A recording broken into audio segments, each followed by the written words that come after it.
to all the kids that lost their lives in the Parkland shooting. This song is dedicated to you.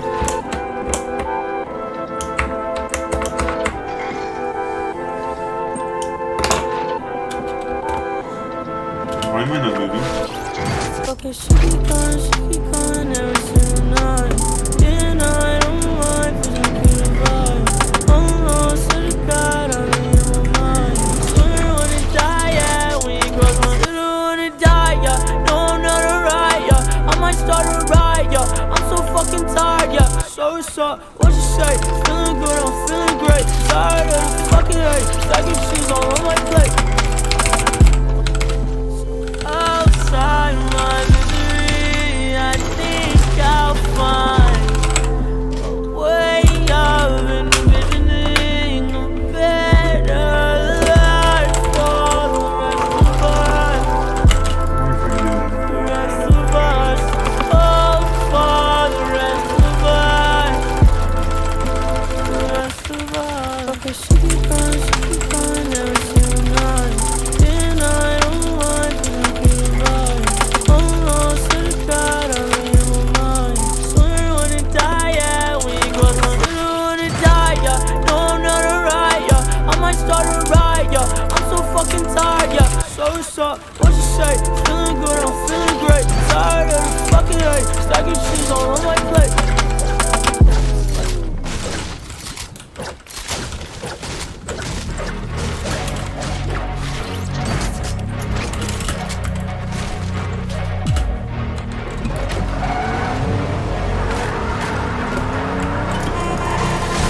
How's it going, buddy? They say my voice is cursed. I tried bumping your songs, that was even worse. The last thing you want is to end up in a hearse, in the mean graveyard, but we all deserve.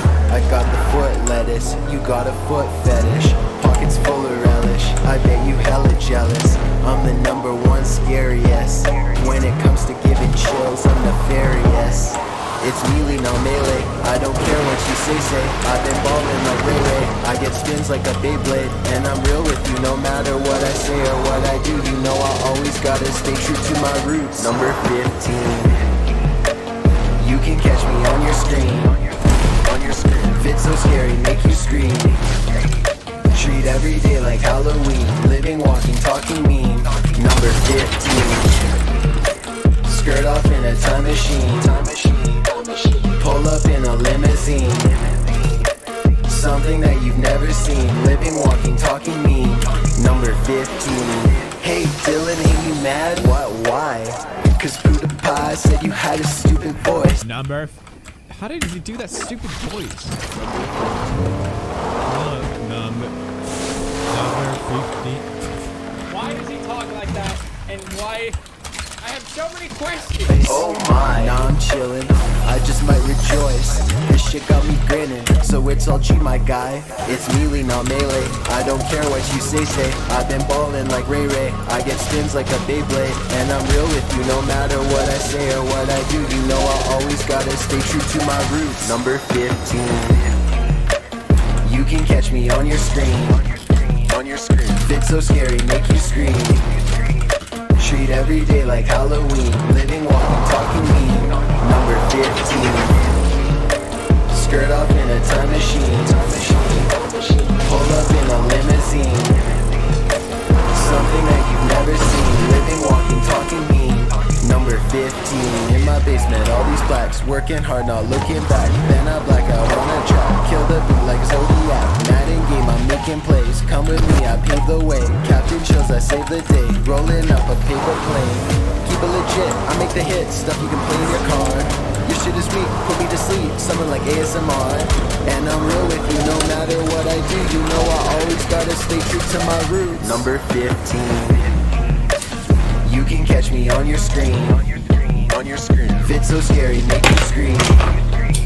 Treat every day like Halloween. Living, walking, talking mean. Number 15. Skirt off in a time machine. Pull up in a limousine.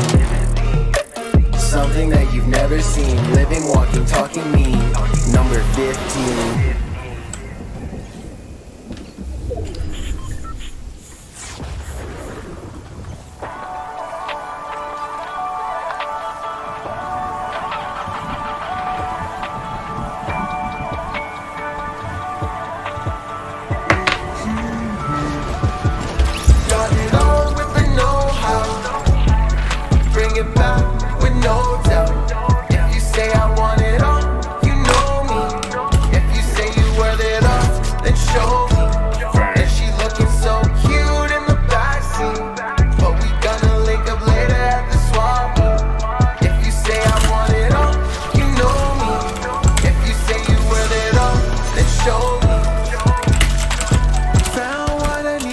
this time. But if it's gonna work, can't decide. You know I can always be the vibe, only cause I stay true to the signs. Look up at the moon, summer nights in June.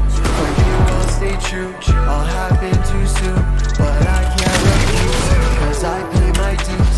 You act like our news, but this ain't forever. You ain't as I take you.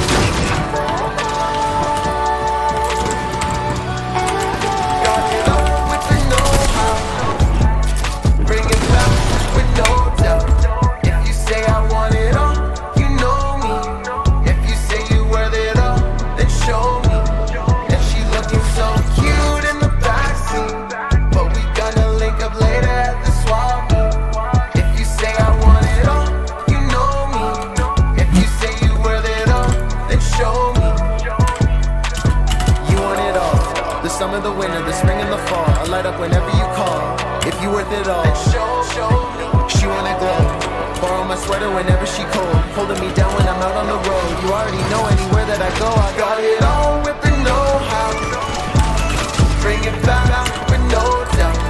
If you say I want it all, you know me. If you say you worth it all, then show me. And she looking so cute in the backseat, but we gonna link up later at the swap meet. If you say I want it all, you know me. If you say you worth it all, then show me. Then show me.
Bro, there's 4 of them. That's sad.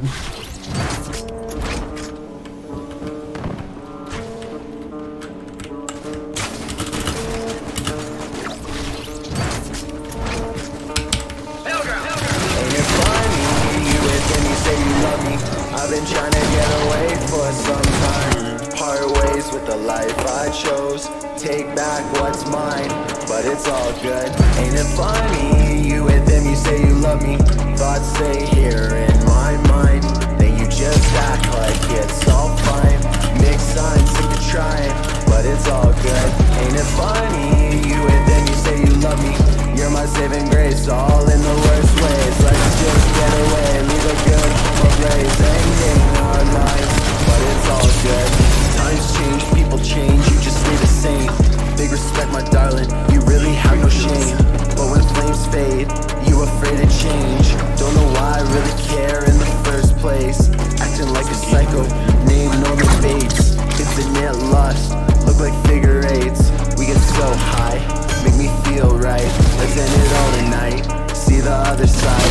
Ain't it funny? You with them, you say you love me. I've been trying to get away for some time. Part ways with the life I chose. Take back what's mine, but it's all good. Ain't it funny? You with them, you say you love me. Thoughts stay here in my mind. Then you just act like it's all fine. Mixed signs, sick of trying, but it's all good. Ever clear shot and the sorrow. Lucky thing I had the whole bottle. One word text saying sorry, and for a second, yeah, you really got me. This feels so real, but only partly. Not coming over, guess I'm tardy. See me in the sky where the stars be. Let the fire blaze, I feel so free. Ain't it funny? You and them, you say you love me. Ain't it funny? You and them, you say you love me. Ain't it funny? You and them, you say you love me. I've been trying to get away for some time.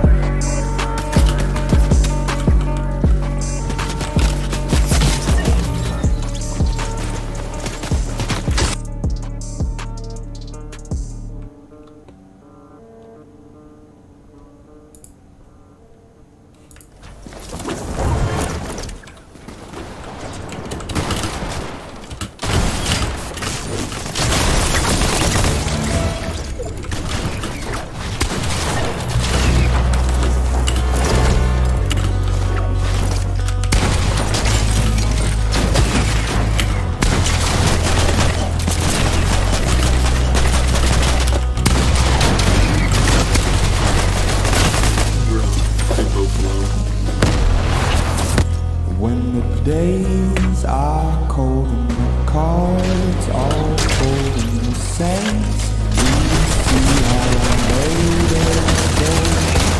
Moons all falling, the ones we hear are the worst of all, and the blood runs stay.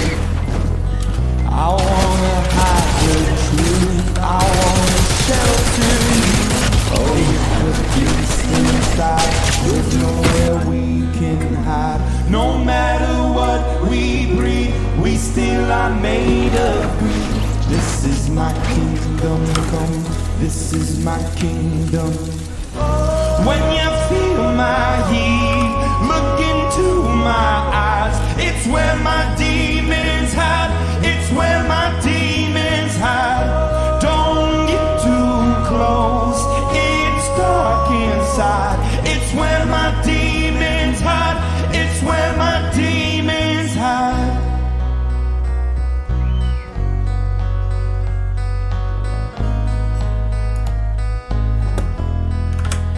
At the curtains call, it's the last of all. When the lights fade out, all the sinners crawl. They dug your grave, the masquerade come calling out of the mess you made. I don't wanna let you down, but I am hellbound. Though this is all for you, I don't wanna hide the truth. No matter what we breed, we still are made of greed. is my kingdom come. This is my kingdom come. When you feel my heat, look into my eyes. It's where my demons hide. It's where my demons hide. Don't get too close. It's dark inside. It's where my demons hide. It's where my demons hide. They say it's what you make. I say it's up to fate. It's woven in my soul. I need to let you go. Your eyes, they shine so bright. I wanna save that light. I can't escape this now unless you show me how. When you feel my heat, look into my eyes. It's where my demons hide. It's where my demons hide. Don't get too close. It's dark inside. It's where my demons hide. It's where my demons hide.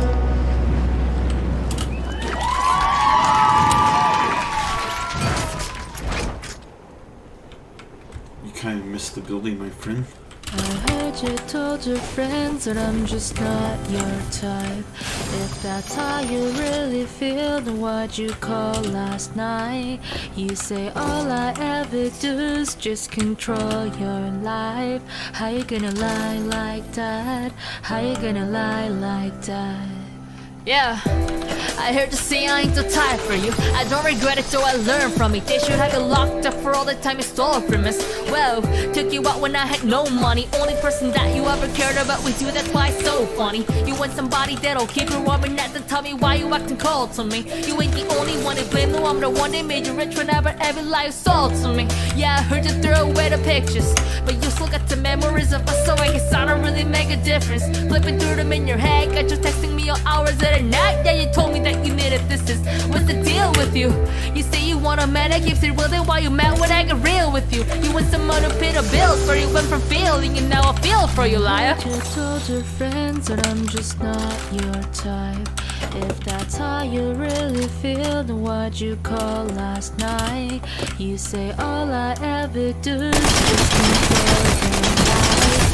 How you gonna lie like that? How you gonna lie like that?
sir.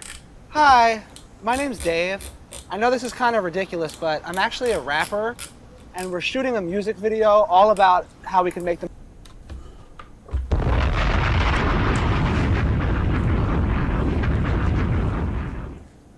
RGF Production.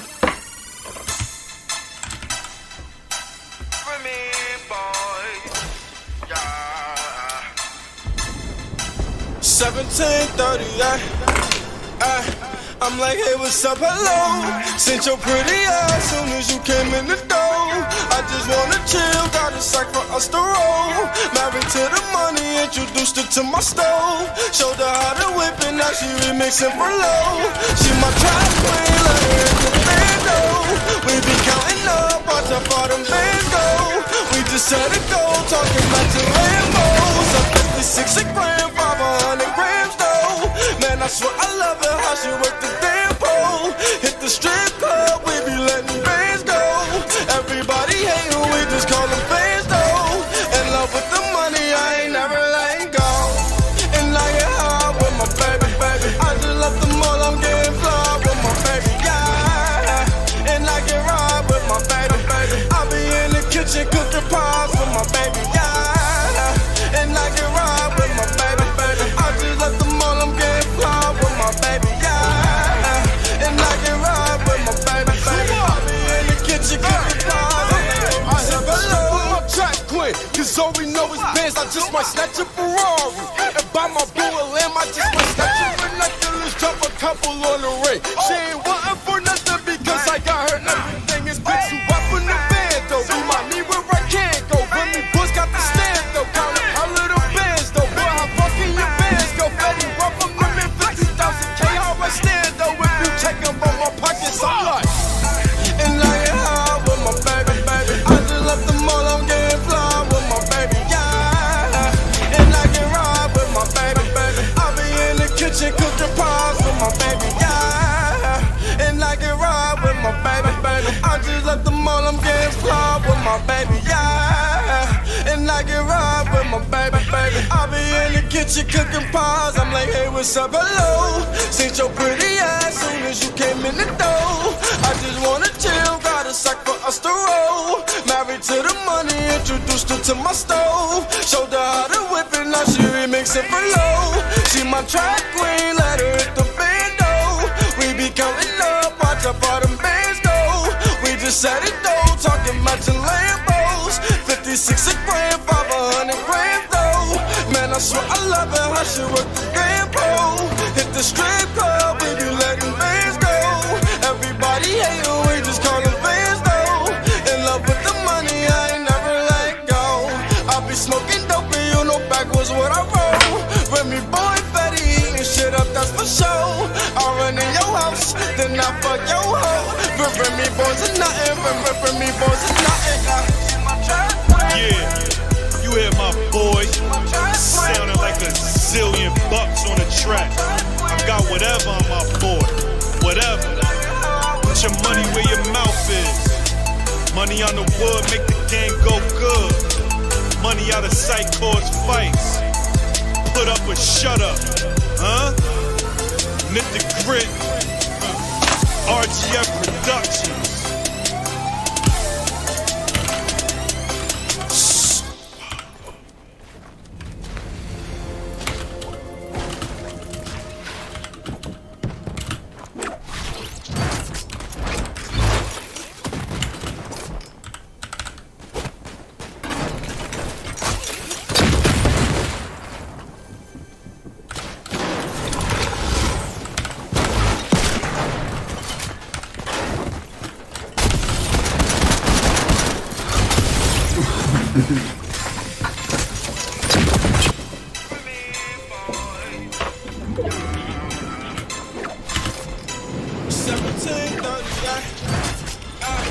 I'm like, hey, what's up, hello? Sent your pretty ass soon as you came in the door.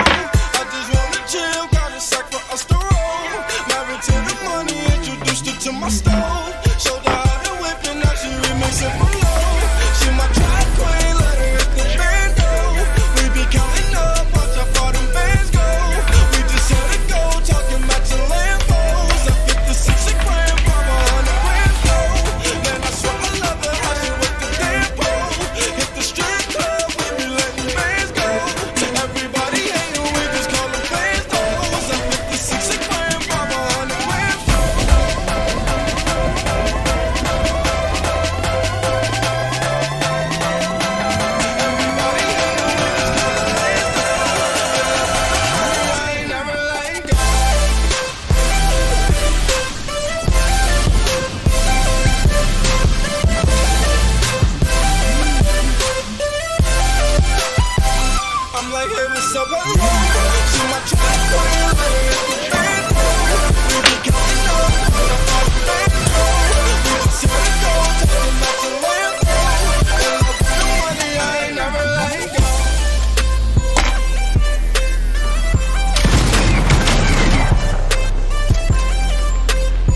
Hey guys, I have to tell you that I will release my first song called Common to Me on December 18th here in YouTube. This song will not have copyright, so you can use it freely. And I hope you use it in all your videos. And I'm sure you will enjoy it a lot. So remember guys, December 18th. I love you so much guys. Let's go.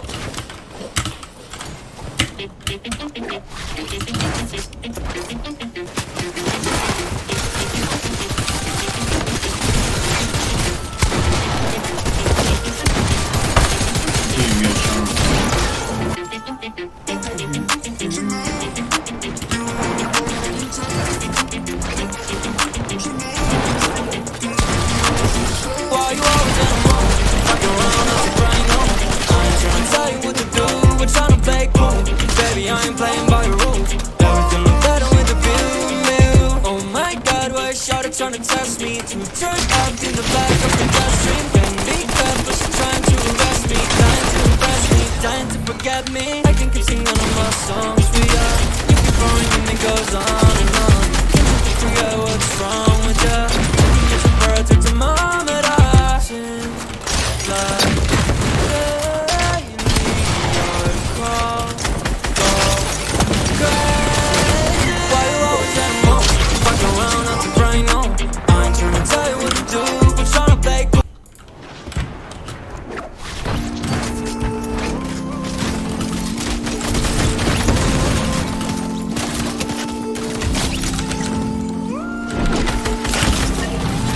I'ma slide anytime you want. Put you into now, I'ma touch you all the sun. Slip and slide like a waterfall. You need some TLC, we can creep if you want, hey.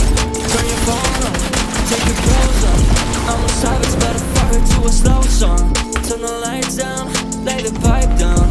I ain't miss her right, but I miss her right now. She want me to fuck her to Beyonce, but I don't jiggle like she my fiance. Make the thing sing like Sade. Let it for you to it on a Chardonnay. In a lamb truck, with my rich around. Got a pretty girl that I'm feeling now. We ain't quarantine, throw my hands up. Got a line like me and friends on. Got a couple spots, and they all know. Go down, cause I'm not alone. Come out at the window, feels gone. Come out at the window, but I'm inside. So put you into now, put you on the side. Slip and slide, like a waterfall. You need some TLC, we can quit if you want, hey. Turn your phone on, take your clothes off. I'm a savage, better fuck her to a slow song. Turn the lights down, lay the pipe down. I ain't miss her right, but I miss her right now. Turn your phone off, take your clothes off. I'm a savage, better fuck her to a slow song. Said her name, lady, went and did her toes wrong. Said her last man was always play Drake songs. Yeah, cell phones out when I roll up. Yeah, the body had a problem till I showed up. Everybody will be happy before they name top. Yeah, I'm upset with blowing up, then growing up. Yeah, I said you wanna fuck, do some sister wait. Cause they used to date, see some bagging oh hey. If you're cool with it, baby, she can still play. Well, I jump inside a box and have a field day. On the slow stroke, can hit me anytime. And my goal is to get you to the finish line. I seen good movies and bad plenty times. So let me finish stronger. I'ma slide anytime you want. Put you into now, I'ma touch you all the sun. Slip and slide like a waterfall. You need some TLC, we can creep if you want,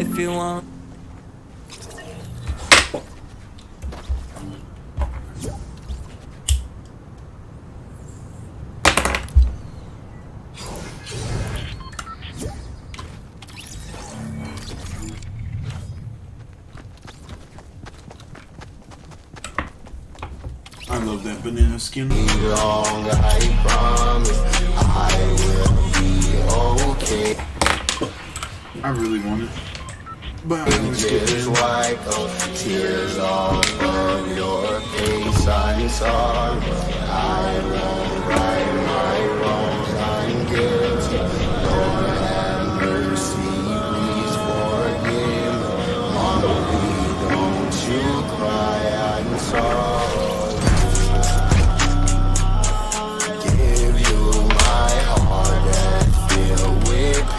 Give me my freedom.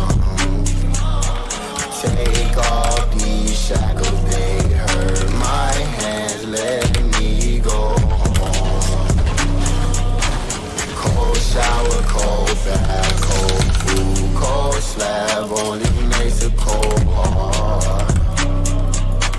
Cold shower, cold slab, cold food, cold bath, only makes it cold. Mama, please don't you cry, I'm sorry. I did call sometime, I'll be home soon. It won't be long, I promise. I will be okay, just wipe those tears off of your face. I'm sorry, I won't right my wrongs, I'm guilty. Lord have mercy, please forgive me. Mama, please don't you cry, I'm sorry. Mama, please don't you cry, I'm sorry. Barbed wire, best friend became a barbed wire. Chains broken by the barbed wire. Tears dropping from the bar.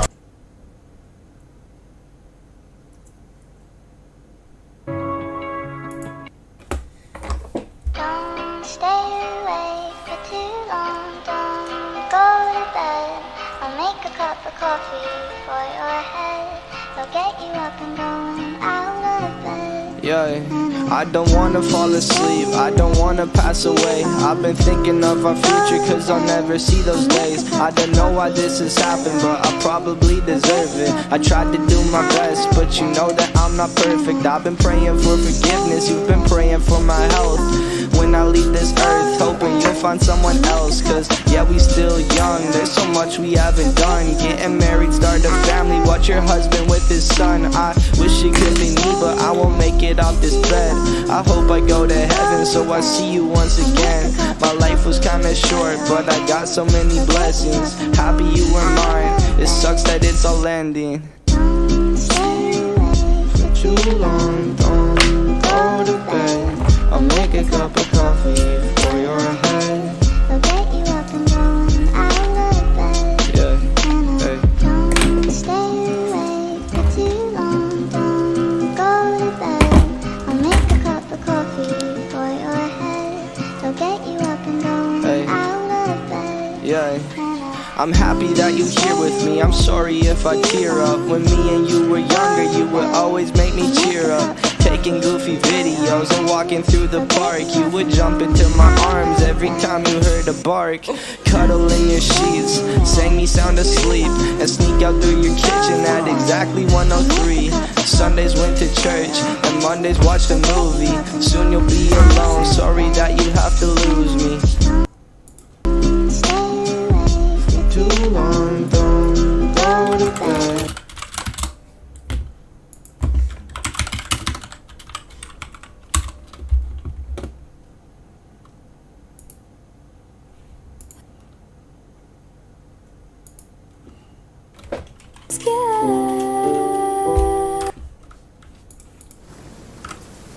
Buffer, pause, play. I'm scared. Play.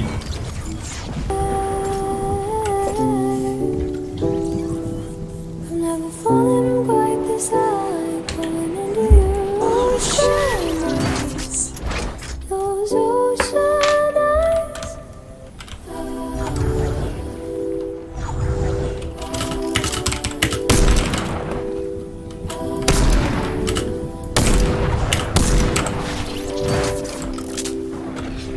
I've been watching you for some time.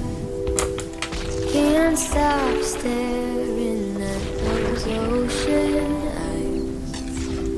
Burning cities, napalm skies. 15 flares inside those ocean eyes. Your ocean eyes on fire.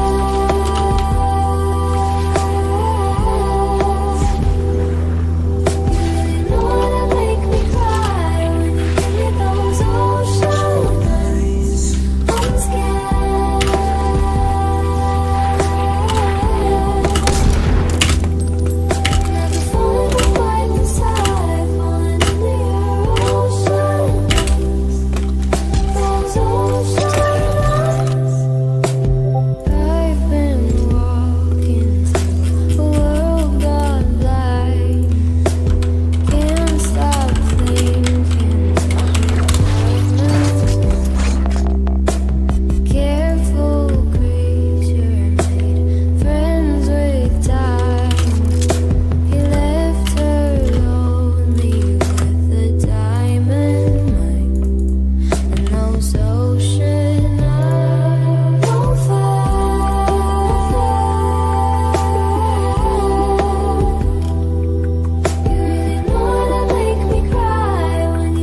I've been watching you for some time.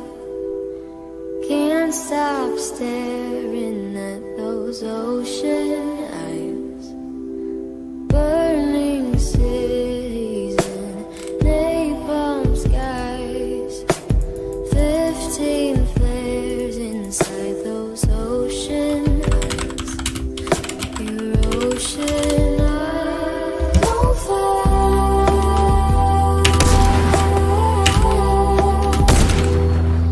You really know how to make me cry when you give me those ocean eyes. I'm scared.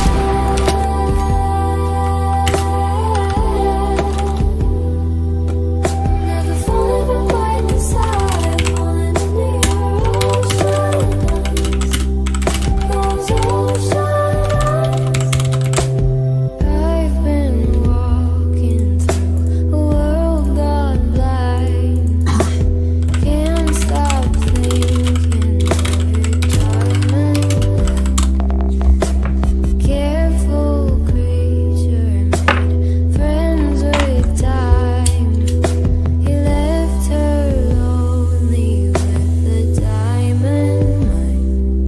And those ocean eyes on fire.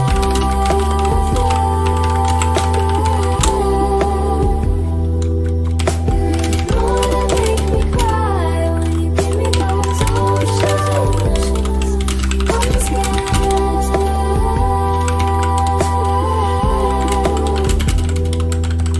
Never falling from right beside, falling into your ocean eyes. Those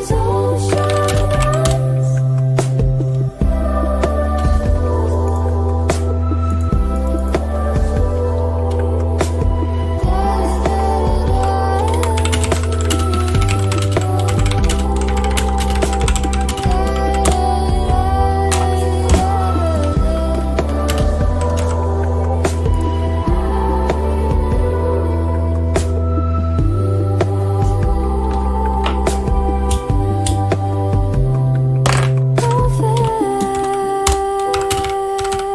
eyes. You really know how to make me cry when you give me those oceans. I'm scared.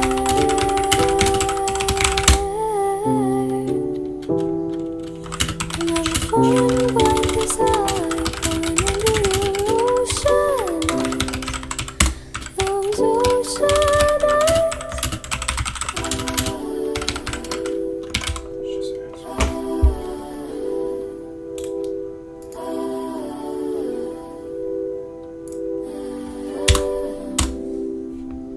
I've been watching you for some time. Can't stop staring at those ocean eyes. Burning cities and napalm skies. 15 flares inside those ocean eyes. Your ocean eyes on fire.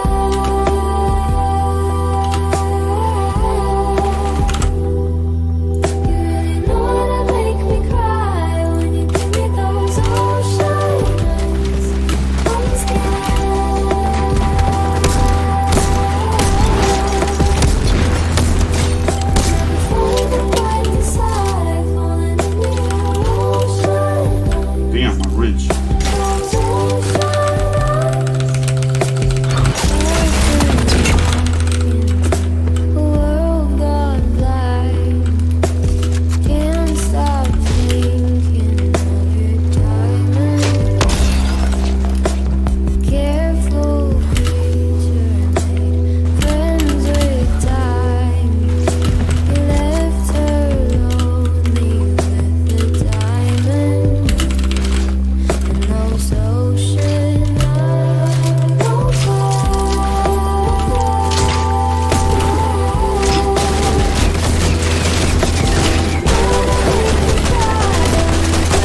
coming for you. I give my life on you. 'Cause you are the reason why I'm still hanging on. 'Cause you are the reason why my heart is still above. And if I tell you the moon and image in you, and if that was coming for you, I'd give my life on you. Oh, the storm hit. You are.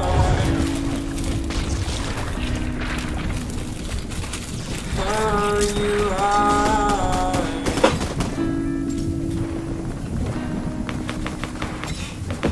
Oh, you are.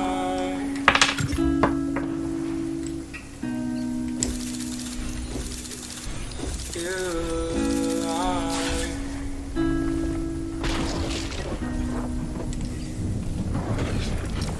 'Cause you are the reason why I'm still hanging on. 'Cause you are the reason why my heart is still above. And if I could, I'd get you the moon and image in you. And if that was coming for you, I'd give my life on you. Excellent. Just let me lose your interest. You can find a better things. I swear, girl, you leave. Just let me go so I won't lose you. To McDonald's, para Just let me lose your interest. You can find a better things. I swear, Ah, freak. you leave. Just let me go so I won't lose you. Oh no! Don't do that, please.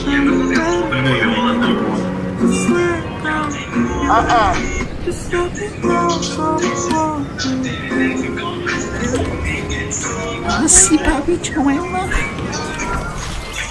So freak. Papi. Papi, women.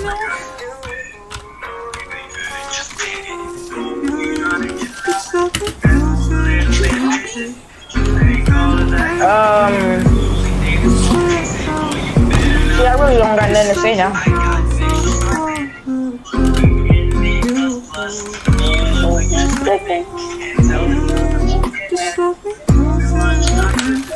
I really tried.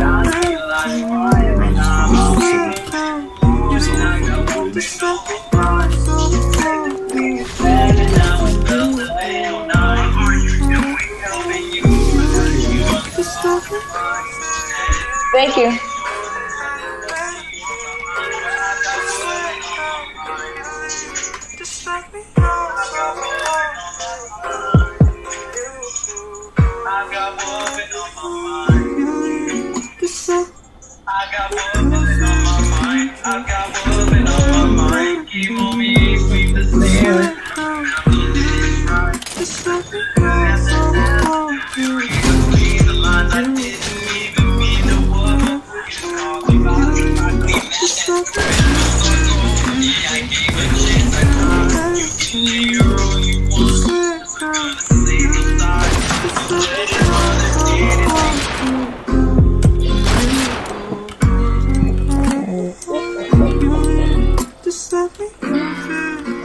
You can find a better things.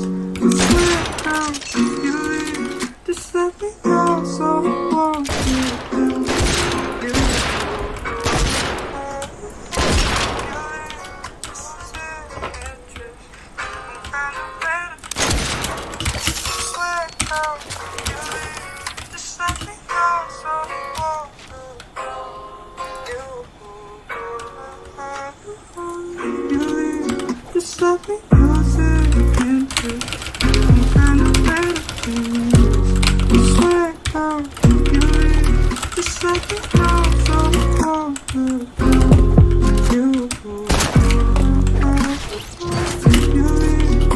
let me lose interest in kind of better things. Just let go, you leave. Just let me go, so far. You just let me lose interest in kind of better things. Just let go, you leave. Just let me go, so far.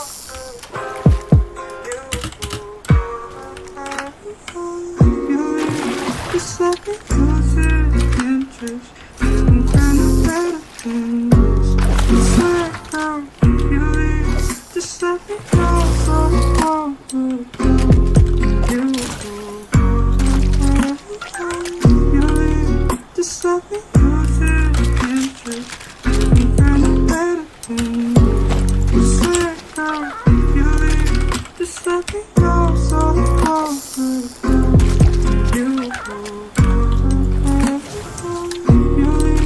Just let me lose interest in kind of better things. Just let go, you leave. Just let me go, so far.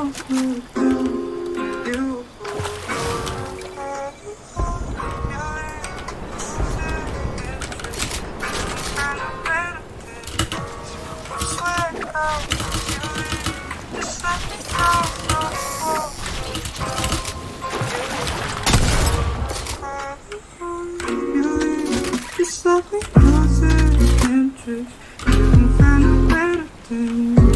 Just let go, you leave. Just let me go, so far.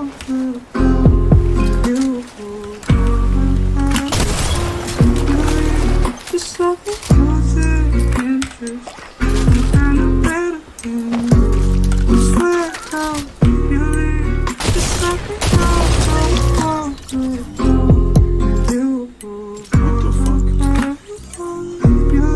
They're explosive?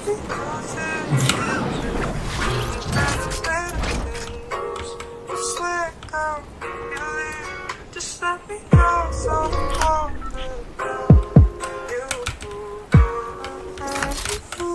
You leave. Just let me lose interest in kind of better things.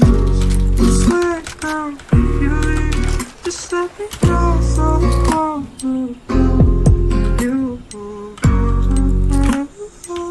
You leave. Just let me lose interest in kind of better things. Just let go, you leave. Just let me go, so far. Is it too far? Must have passed far. Can I put my lips on your skin? Must have passed far. Can I put my? Is it too far? Must have passed far. Can I put my lips on your skin? Must have passed far. Can I put my? Is it too far? Must have passed far. Can I put my lips on your skin? Must have passed far. Can I put my? Is it too far? Must have passed far. Lips on your skin, must have passed far. Can I put my? Is it too far? Must have passed far. Can I put my lips on your skin? Must have passed far. Lips on your skin, must have passed far.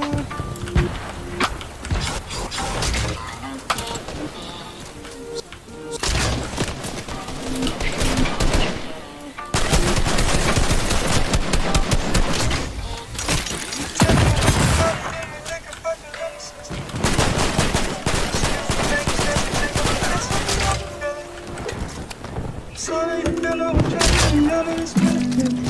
'Cause I've been so long to sit on for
sex for breakfast. Yeah, just so you like it. You're having sex. Hey, big boy, you want to get those big rims? How about you back out? You're so sexy.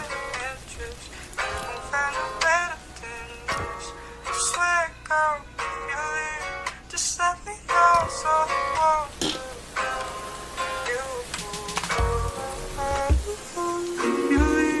just let me lose interest.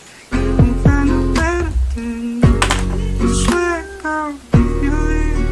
Just let me know so you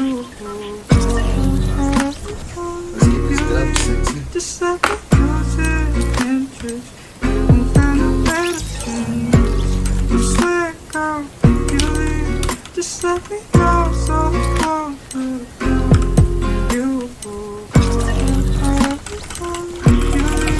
just let me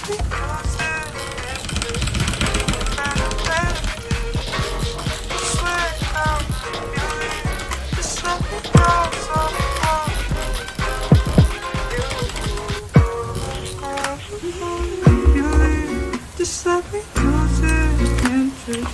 You won't find a better thing. I swear, girl, you leave. Just let me know so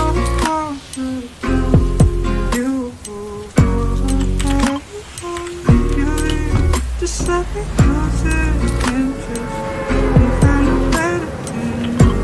I swear, girl, you leave. Just let me know so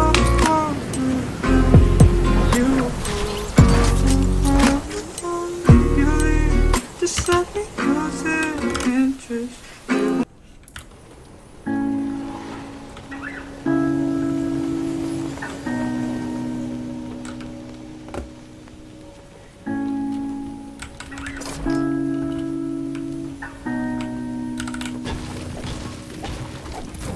You gave me a shoulder when I needed it. You showed me love when I wasn't feeling it. You got me falling when I was giving in. And you made me laugh when I was losing it. 'Cause you are the reason why I'm still hanging on. 'Cause you are the reason why my heart is still above water. And if I could get you the moon, give it to you. And if I was coming to you, I'd give my life on you. 'Cause you are the reason why I'm still hanging on. 'Cause you are the reason why my heart is still above water. And if I could, I'd get you the moon and give it to you. And if that was coming for you, anyway, hitting hits, man, that thugs, when the bass be like, yo, I hate to play with it. Tell me, tell you one time, she a big stage lady. I done been on that road, I done ate some great things, yeah. Had some cracker barrel, little brother with me selling Jack Bro, she gon' real girl, she gon' make me proud. So I keep it really caviar, a white boy with a little habanero. I just hit 100, I was at 0. I'm a big boss, you just had a bureau. Hometown hero, tell him I have a mural.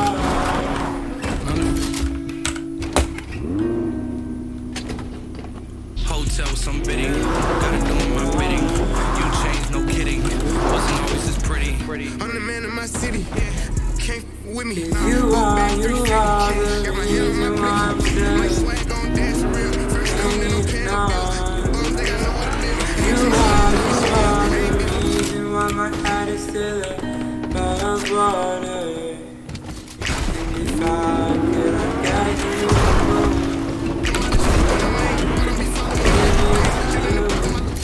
And if that was coming for you, I'd give my life on you. 'Cause you are the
life on you. 'Cause you are the reason why I'm still hanging on. 'Cause you are the reason why my heart is still above water. And if I could, I'd get you the moon and give it to you. And if that was coming for you, I'd give my life on you. 'Cause you are.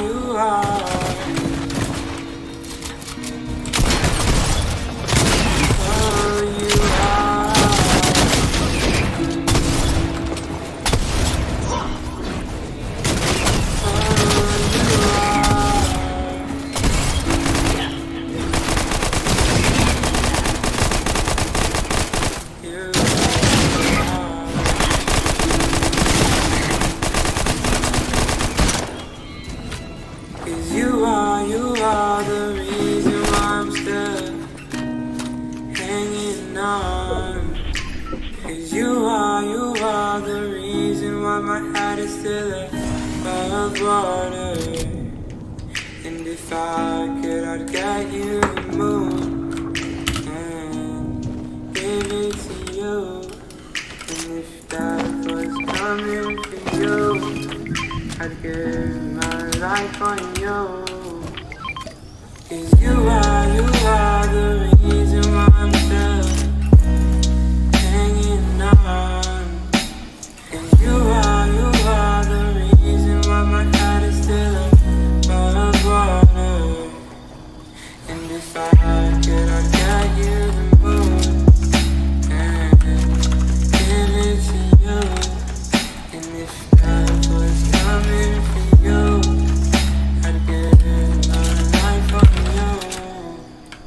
'Cause you are.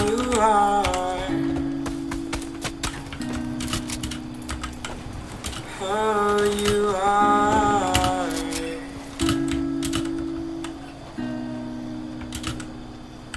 Oh, you are.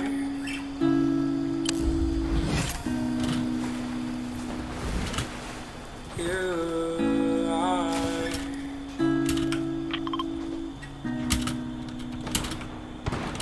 'Cause you are the reason why I'm still hanging on. 'Cause you are the reason why my heart is still above water. And if I could, I'd get you the moon and give it to you. And if that was coming for you, I'd give my life on you. 'Cause you are the reason why I'm still hanging on. 'Cause you are the reason why my heart is still above water. And if I could, I'd get you the moon and give it to you. And if that was coming for you, I'd give my life on you. You are.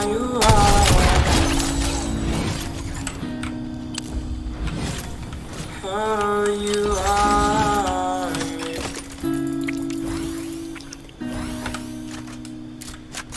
Oh, you are.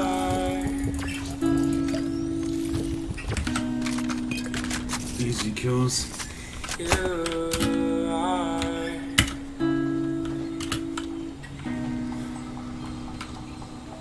'Cause you are the reason why I'm still Run for your life, literally. 'Cause you are the reason why my heart is still above water. And if I could, I'd get you the moon and give it to you. And if that was coming for you, I'd give my life on you. 'Cause you are the reason why I'm still hanging on. 'Cause you are the reason why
'Cause you are the reason why my heart is still above water.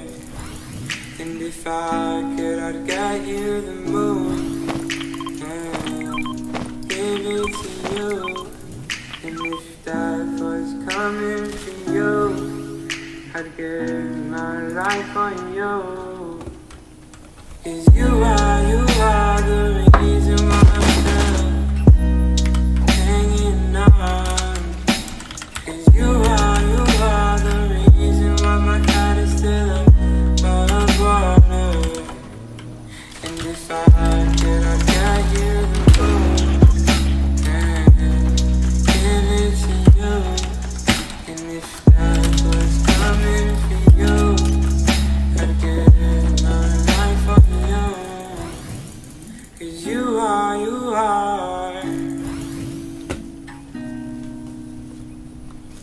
Oh, you are.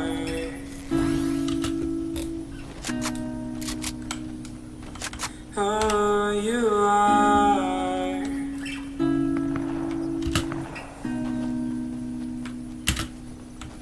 You are.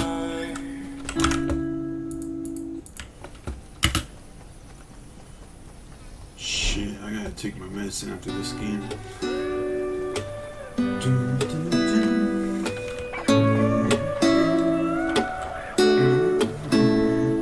It's you, it's always you. If I'm ever gonna fall in love, I know it's gonna be you. It's you, it's always you. Met a lot of people, but nobody feels like you. So please don't break my heart, don't tear me apart. I know how it starts, trust me, I've been broken before.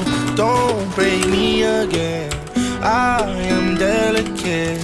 Please don't break my heart, trust me, I've been broken before. I've been broken, yeah.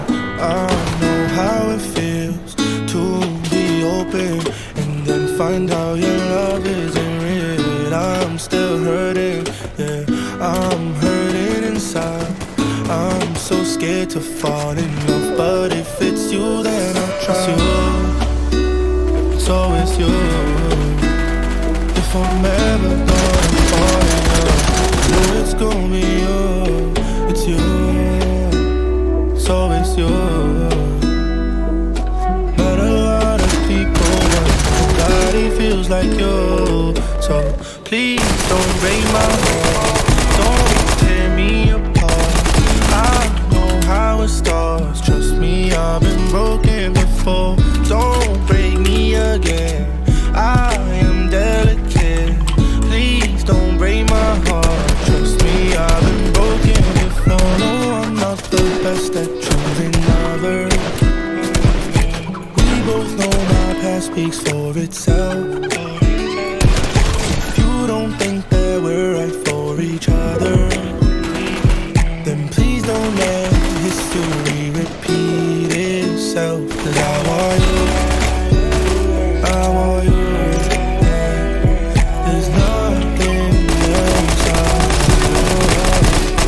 I want you, I want you. And you're the only thing I want. It's you, it's always you. If I'm ever gonna fall in love, I know it's gonna be you. It's you, it's always you. Met a lot of people, but nobody feels like you. So please don't break my heart, don't tear me.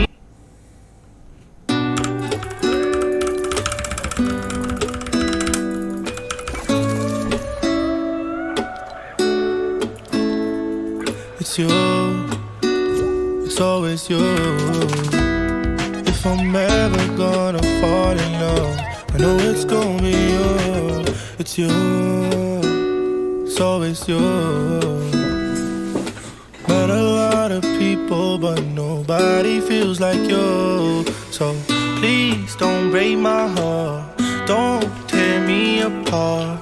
I know how it starts. Trust me, I've been broken before.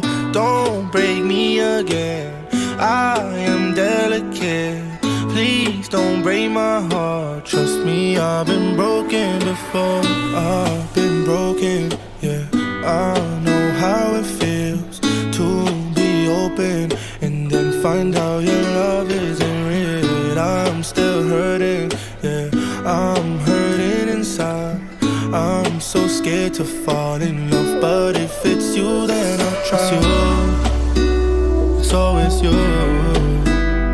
If I'm ever gonna fall in love, I know it's gonna be you.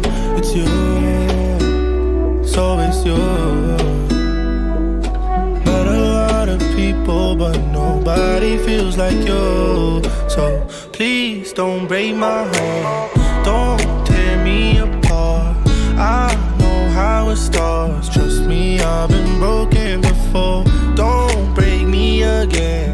I am delicate. Please don't break my heart. Trust me, I've been broken before. No, I'm not the best at choosing lovers.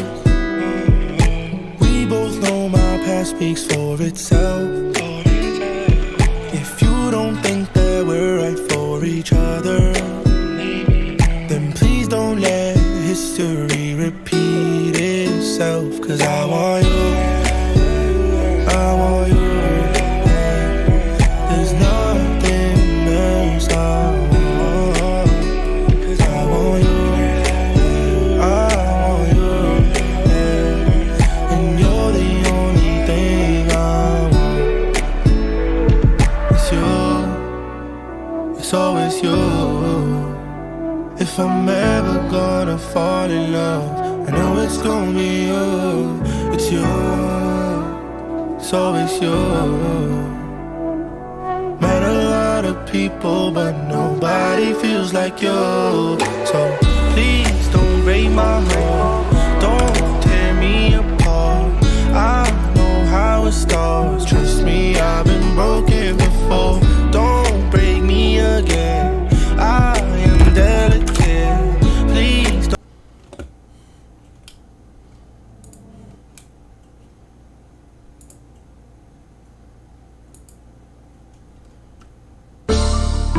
Fuck that hand and the boo.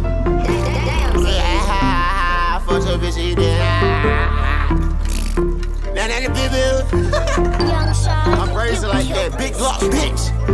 Nah, nah, nah, boo boo. Nah, nah, nah, boo boo. Fuck your bitch and Jimmy too. Just said boo, we don't fuck with you.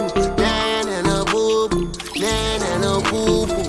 Big Glock in this 22. And my nigga bang so woo. Nah, nah, nah, boo boo. Nah, nah, nah, boo boo. We all up in Z5, turning us so nigga screw you. Nah, nah, nah, boo boo. Nah, nah, nah, boo boo. We thought it was cocaine, but I finessed him with the flower like nah, nah, nah, boo boo. Fuck you, bitch, screw you. Nah, nah, nah, boo boo. Bitch, nah, nah, nah, boo boo. Nah, nah, nah, boo boo. Fuck your bitch and Jimmy too. Just said it, we don't fuck with your religion. That is all for you. That little bitch, that's all for you. Very got my on my knee. I don't wanna fuck that little bitch, I don't drink. I'ma tell that little pussy that stink. Tell that little bitch that that pussy stink. Sippin' on Henny, you know that I drink. Sippin' on Henny, you know that I think. I bought all my niggas every time to blink. Shoot that little bitch and I bet I won't blink. Shoot that little bitch with my eyes wide open. Fuck, niggas say he wanna feature for 500. What the hell you smoking? Tell me what the fuck you joking? Ha, hee hee ha ha ha, ha, hee hee ha ha ha. Pull about a nigga like blah blah. Nah, nah, nah, boo. Yo, these fishes are explosive.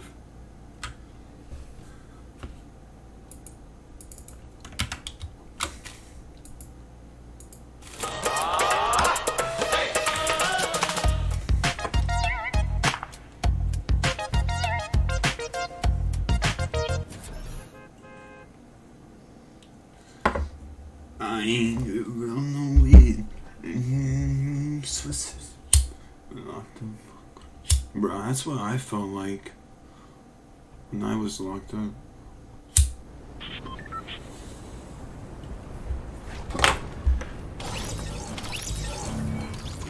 Hola, sexy senorita. My mic no work. My mic. I got what you like, yeah. I got what you like, yeah. Don't put up a fight, no, no. What's up, sexy? Put you on the flight. Oh my god, my mic no worky? Yes it does. Okay.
Bitch and Jimmy too, just separate, we don't fuck with you.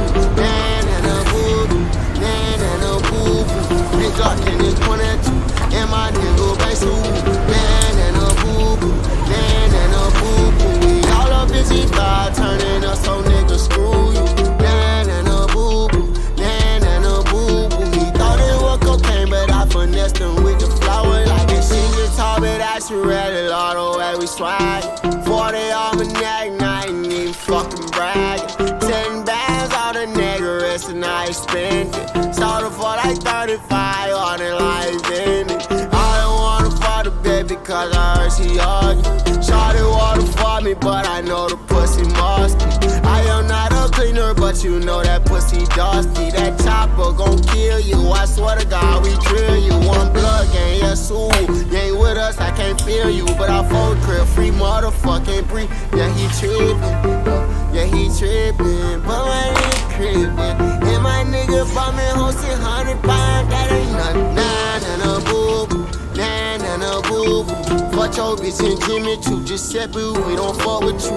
Nah, nah, nah, boo-boo, nah, nah, nah, boo-boo. Big Glock in his point at you, and my nigga base who. Nah, nah, nah, boo-boo, nah, nah, nah, boo-boo. We all up busy thought, turning us so nigga screw you. Nah, nah, nah, boo-boo, nah, nah, nah, boo-boo. He thought it was cocaine, but I finessed him with the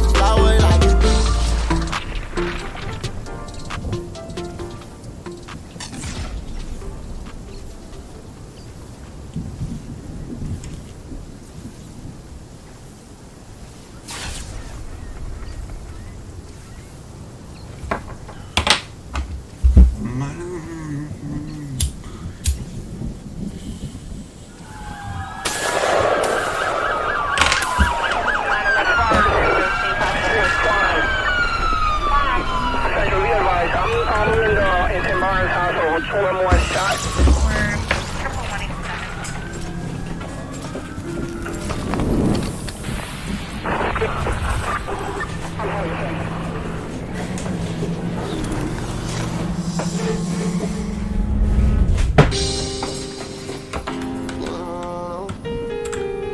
Hey, I'm in the studio, bro. Oh, no, you ain't called me, bro. Yeah. Yeah, I'm at the studio. Hold up, though. I ain't get to roll no weed. I ain't get to roll no switches. I was locked up on Christmas. I ain't get to see my niggas. I ain't get to hug my mama. Couldn't even give her no kisses. Can't even post on my Instagram. Could these pussy nigga be snitching? Everybody acting suspicious. Might probably say that I'm tripping. When I'm all alone in my jail cell, I tend to get in my feelings. And all I smoke is that loud. Don't pass me no midget. And I'ma smoke all of my pain away, 'cause that's the only thing that gon' heal it. I don't understand you women who go around pretending as if they really fuck with me. So I love them all from a distance. 'Cause the same bitch say she down the ride, be a main one who trickin'. Got my limits with promethazine, 'cause every time I wake up in the morning, I got murder on my mind. AK-47, Mac 11, Glocks and 9s, and all these pussy niggas hating, trying to knock me off my grind. But I can't let them do it. I got murder on my mind, bitch. I got murder on my mind. Bitch, I got murder on my mind. I got murder on my mind. I got murder on my mind. I got murder on my mind. I got murder on my mind. I got murder on my mind. Yellow tape around his body, it's a fucking homicide. His face is on a t-shirt and his family's traumatized. I didn't even shoot him, he just caught me by surprise. I reloaded my pistol, cocked it back and shot him twice. His body dropped down to the floor and he had teardrops in his eyes. He grabbed me by my hands and said he was afraid to die. I told him it's too late, my friend, it's time to say goodbye. And he died inside my arms, blood all on my shirt. Wake up in the morning, I got murder on my mind. AK-47s, Mac 11s, Glocks and 9s, and all these pussy niggas hating, trying to knock me off my grind. But I can't let them do it. I got murder on my mind, bitch. I got murder on my mind. I got murder on my mind. I got murder on my mind. I got murder on my mind. I got murder on my mind. I got murder on my mind. Bible tarantula, bitch, I'm an animal. Melly's a savage, no, he not no amateur. Back is my entry, fucked up on camera. Bitch, I'm a murderer. I might just kill the boy, don't wanna kill the boy. Bake him up, say he won't beef, we gon' grill the boy. I'm bleeding so red, I might dip his ass in it and spill the boy. Murder on my mind. Oh, oh, I got murder on my mind.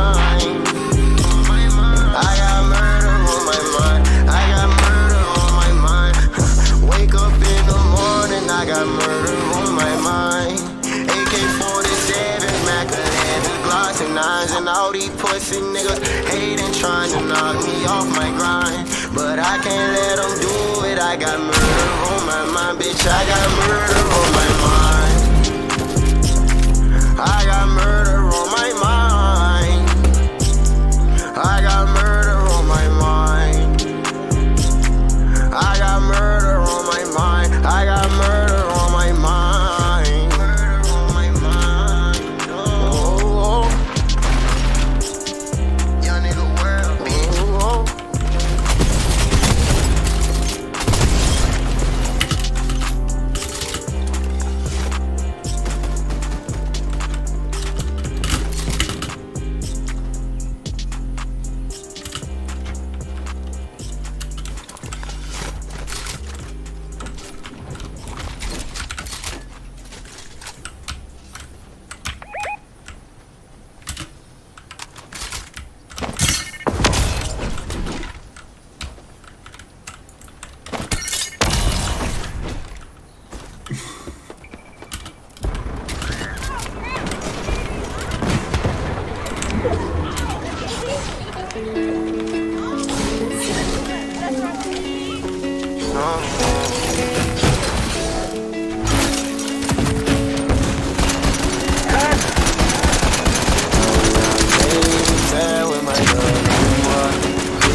so long. I'm not playing fair.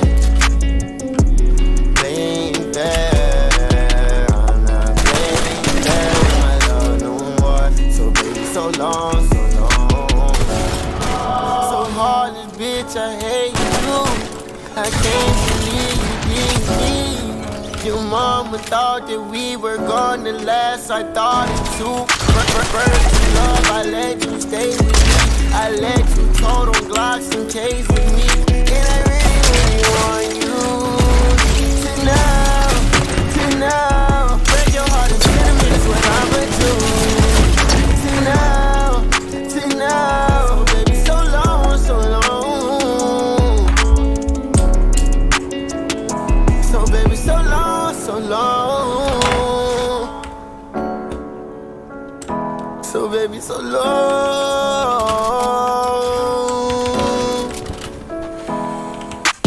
I'm not playing fair with my love no more. Feelings I just can't ignore. Heartbreaks we've been here time before. So baby, so long, so long. I'm not playing fair. Playing fair. I'm not playing fair with my love no more. So baby, so long, so long. Do you like me for me or is you tryna fuck? Young nigga on a C-class, boot it up. Young nigga on a hand dog, hey what's up? Young nigga tryna pull up for them shoulder rubs. I know that love is fake, so keep that shit away. Baby girl, I'm funny G, you know we homemade. Baby girl, I love you like I love that baby cake. Baby girl, I love you, girl, you got that sweet cake. Sweet cake, yeah, sweet cake. Yeah, I might pack you up and put you in my briefcase. Baby girl, you so damn fine, I think I like you. But I never, ever, ever will like you. That ain't twice, that ain't three times. And that just broke my heart like so tight.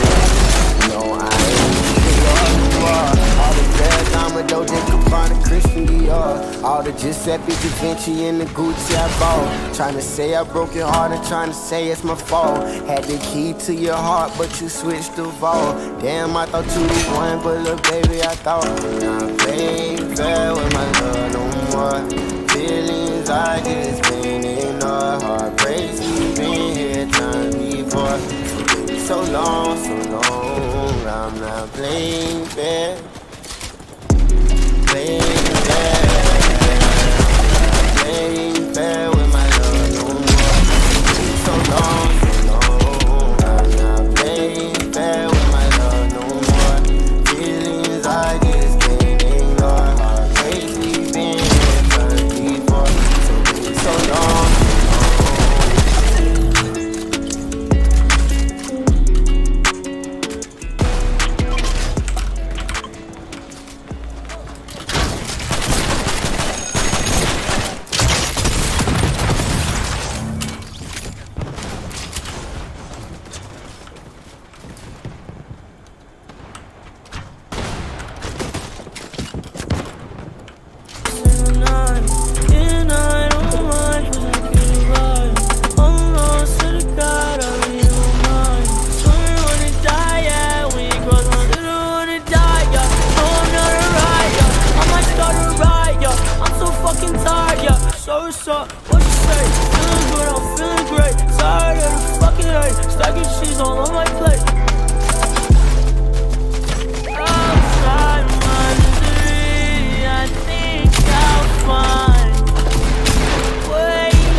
See, Puppy Chuelo? Sleep, puppy? See, puppy?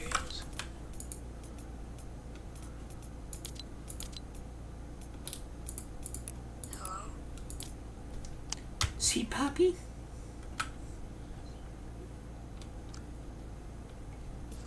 You good, man? Oh.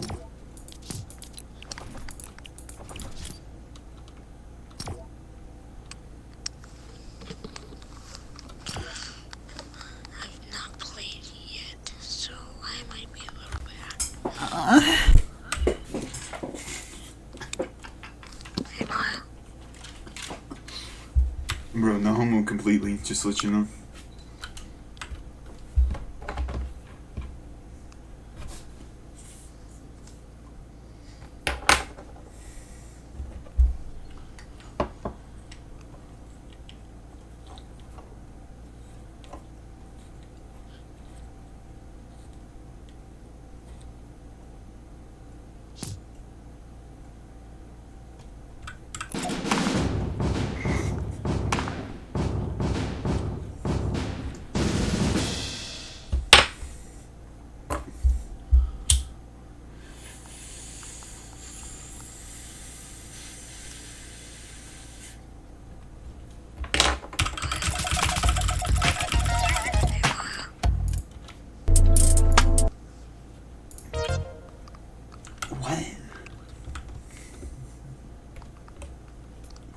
Why are you whispering?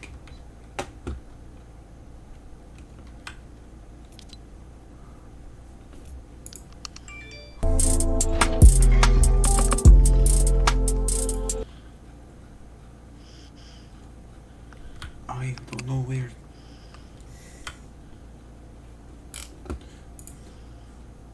Revenue, so I stay tryna settle you. Niggas always testing me, so I stay with the 32. You can't roll with bros with me, cause we gon' blast at 22, yeah. You know, I said you know, yeah. I turn heads when I roll through, yeah. You know I'm with a crew, yeah.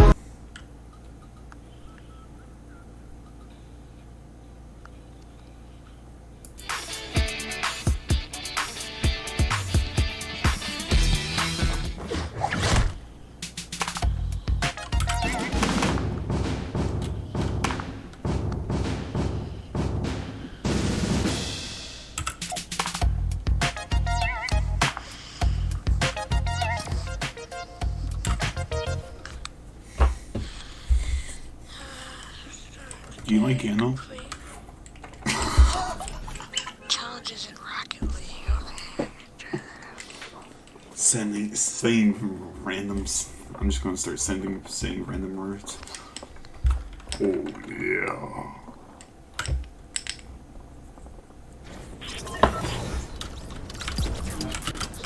Oh yeah, we got 3 platforms, guys. A PlayStation player, a Nintendo Switch, and a PC.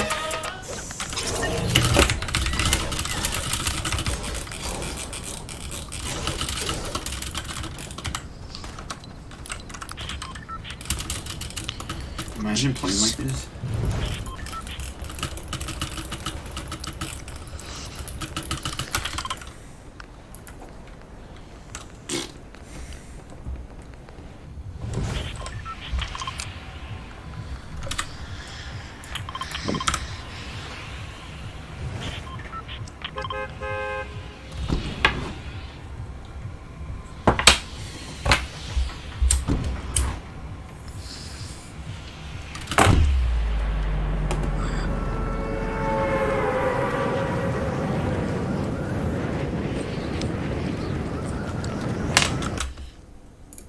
Circle small, so it's just 2 times 2, yeah. I was broke, now a young nigga flexed up. Ain't no foreign switching lanes, you can't catch up. You was saying, but you switch up cause I'm next up. I got link, it's on 40 in my right car. Bitches change and act like I ain't all this. Get it money, nigga, that my main focus. The 2 3 and you act like you don't know this. Go part of beam and my niggas always rolling.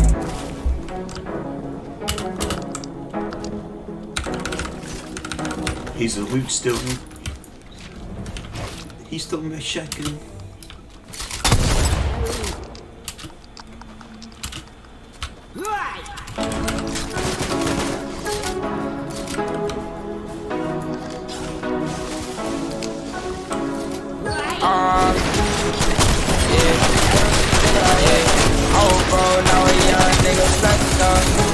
Foreign switching lanes, you can't catch up. You was saying, but you switch up cause I'm next up. I got link and some 40 in my red car. Bitches change and act like I ain't all this. Getting money, nigga, that my main focus. With 223 and you act like you don't know this. Go part of beam and my niggas always rollin'. Tweaking, me and KK, why we always geeking, leaking. Yeah, my foes, Leo body leaking. I be roll running every season. I just turn up cause my nigga freezing. DJD, nigga was something we was dirty. I was on the rest, it's holding on the way we running. Now we counting bands, yeah, my niggas always coming. And we don't give a fuck, cause my niggas always jumping. I was watching, steady blind, pistol toting. Missing beans with my link, that shit had me floating. I was broke, now I'm eating something still exploding. I been said you how to flex, young nigga rolled it. How to flex, I was broke, now a young nigga flexed up. In a foreign switching lanes, you can't catch up. You was saying, but you switch up cause I'm next up. I got link and some 40 in my red car. Bitches change and act like I ain't know this. Getting money, nigga, that my main focus. With 223 and you act like you don't know this. Go part of beam and my niggas always rollin'. I was just a young nigga waiting, but now we up, no worries, getting faded. Sweaty bitches, they always praying, saying I can give a fuck about what you saying. Roll 50 Avenue, drink a little next to do. Need a bigger revenue, so I stay tryna settle you. Niggas always testing me, so I stay with the 32. You can't roll with bros with me, cause we gon' bash at 22. You know, I said you know, yeah. I turn heads when I roll through, yeah. You know I'm with a crew, yeah. Circle small, so it's just 2 times 2, yeah. I was broke, now a young nigga flexed up. In no foreign switching lanes, you can't catch up. You was saying, but you switch up cause I'm next up.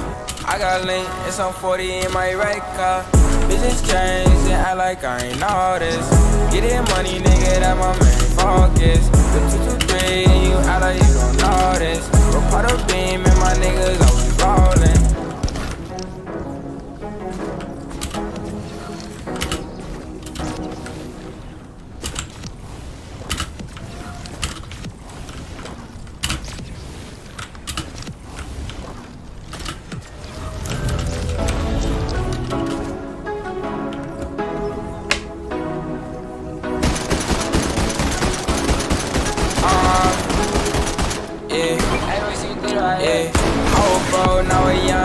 Flexed up, ain't no foreign switching lanes, you can't catch up.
never go away. Girl, never say you can't. Forgive me for my mistakes. You do things to make me ache, but I love you so much I'll wait. Forever long it takes. Off-white on a G-Phase. Her love's dead, thinking he's a halo. I'm in my head, damn it, I think too much. Now I'm getting tear stains on the back roads. Rose said if she wanna leave, I should let go. I said if she leave, we going with her, let's go. I don't wanna let go. Girl from 734. I walk alone in the end. I know we're better off enemies. You thought I was gone to save friends. Bitch, you gotta be fucking kidding me. I put my foot inside the industry. You cut my heart just like a menstrual bleed. But I ain't never been no pussy, you see. I was only after pussy, you see. I've been ballin' like a rookie, you see. What I'm smoking on is that cookie OG. Yeah, hey, I'm as high as can be, fly as can be, sad as can be, mad as can be. Pull up, shooting on their ass, that's just me. Ball like CP3, that is just me. Fucking that bitch from the back as we speak. You don't like me, that's incomplete. Without you here, my life's incomplete. I tell you to stay, you say you gon' leave. I try to book your ticket, you take the phone away. 3 days, all pills, no food. My life, no love, no you. That's real. 3 days, no food, all pills. No one cares how I feel. It's all about making dollar bills. So I feel straight pills, no food for the last 3 days. How am I alive? I bet you're amazed. You say life's a book, gon' turn the page. You say that it's over, walk out in the rage. You swing, you miss, I won't hit back. I blow a kiss, you won't kiss back. I don't play roles, but I know how to act, and that's a fact. Know what happens after that. I know you hate it when I backtrack. I'm lying cause I'm scared of the truth, yeah. But you still know the truth, yeah. Yeah, off-white on a G.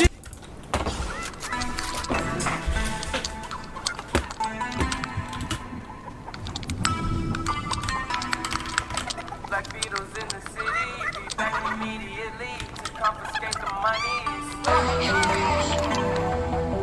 Fresh girl. Wow. My world. Send flowers, but you said you couldn't see. Just like me. That girl is a real crowd, please. Small world, all her friends know of me. Young bull living like an old geese. Quick release the cash, watch it fall slowly. Frat girl still trying to get in. Haters mad for whatever reason. Smoke in the air, binge drinking. They lose it when the DJ drops the knee. Getting so cold, I'm not blinking. What in the world was I thinking? New day, new money to be made.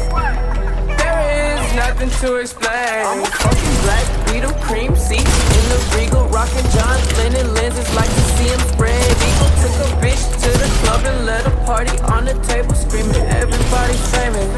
Like clockwork, I blow it all, then get some more. Get you somebody that can do both. Like Beatles got the babes belly rolling. She thinks she love me, I think she trolling. That girl is a real crowd, please. Small world, all her friends know of me. Young bull living like an old geese. Quick release the cash, watch it fall slowly. Frat girl still trying to get in.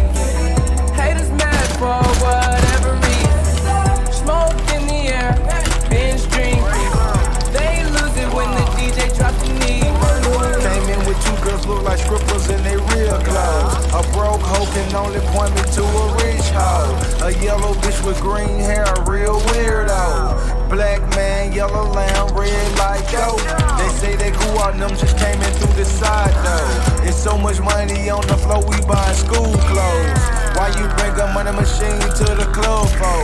And a pint of lean, pound of weed, and a kilo. I Euro still pencil hater like a Rondo. I upgrade your baby mama to a condo. Like Chapo serving yayo to the gringos. Black Beetle club clothes when I say so. That girl is a real crowd, please. Small world, all her friends know of me. Young bull living like an old geese. Quick release the cash, watch it fall slowly. Frat girl still trying to get even. Haters mad for whatever reason. Smoke in the air, binge drink. They lose it when the DJ drops the knee. She's a good teaser, and we blowing reefer. Your body like a work of art, baby. Don't fuck with me, I break your heart, baby. TNG on me, I got a lot of flavor. 1500 on my feet, I'm trying to kill these haters. I had haters when I was broke, I'm rich, I'm still the haters. I had hoes when I was broke, I'm rich, I'm still a player. I'm a leather Gucci jackets like it's still the 80s. I been blowing OG Kush, I feel a little sedated. I can't worry about a broke nigga or a hater. Black Beetle, bitch, me and Palmer gun related. That girl is a real crowd, please. Small world, all her friends know of me. Young bull living like an old geese. Quick release the cash, watch it fall slowly. Frat girl still trying to get even. Haters mad for whatever reason.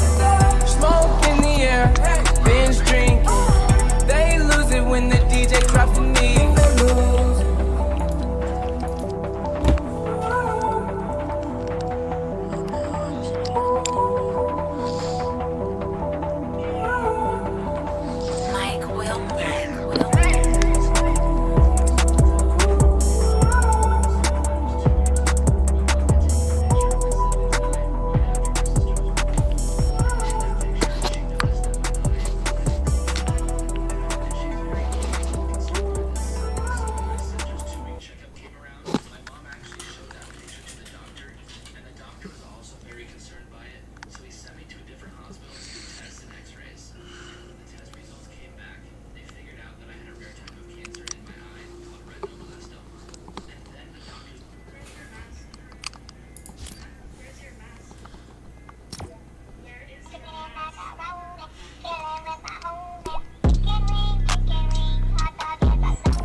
My mic? I'm on PC, man. It's a Maya. Was that 60?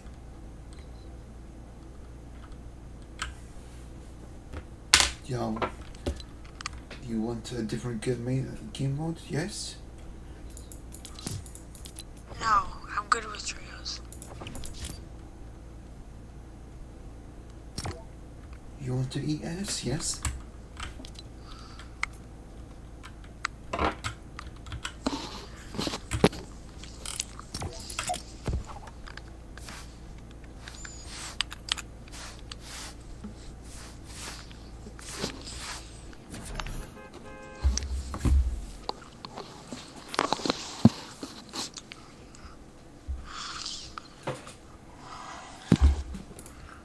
I think the good news gay awesome.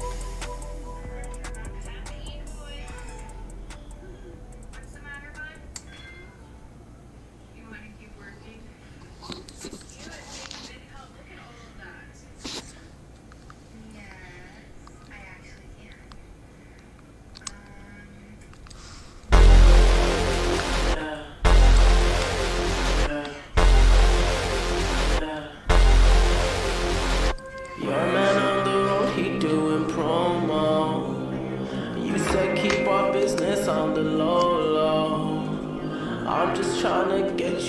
the friend zone. Cause you look even better than the photos. I can't find your house, send me the info. Driving through the gated residential.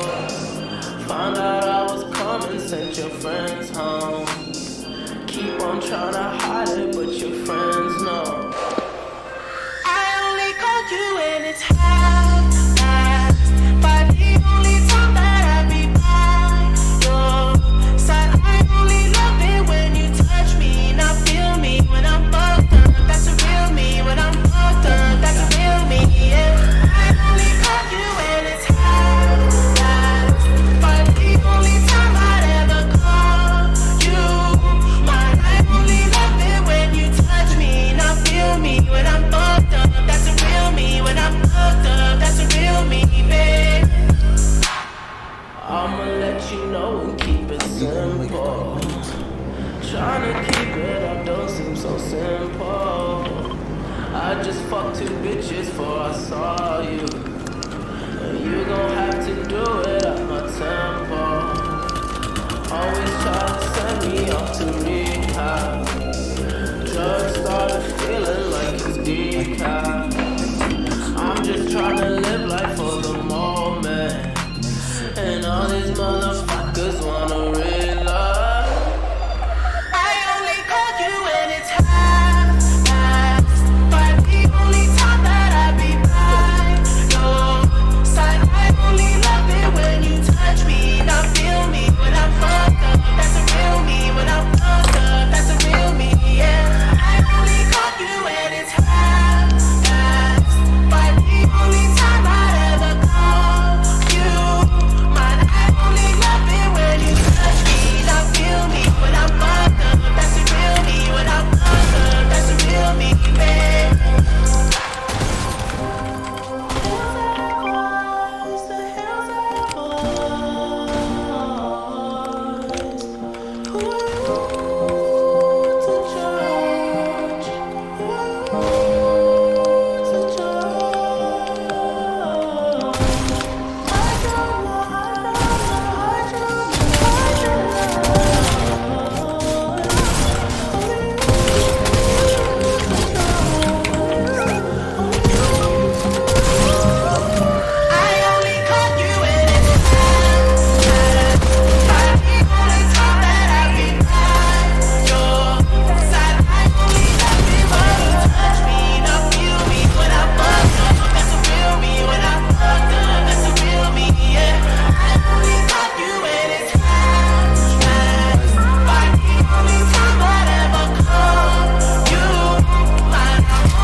I see the lights fading.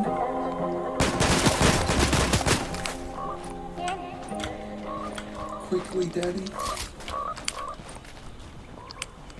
The fuck?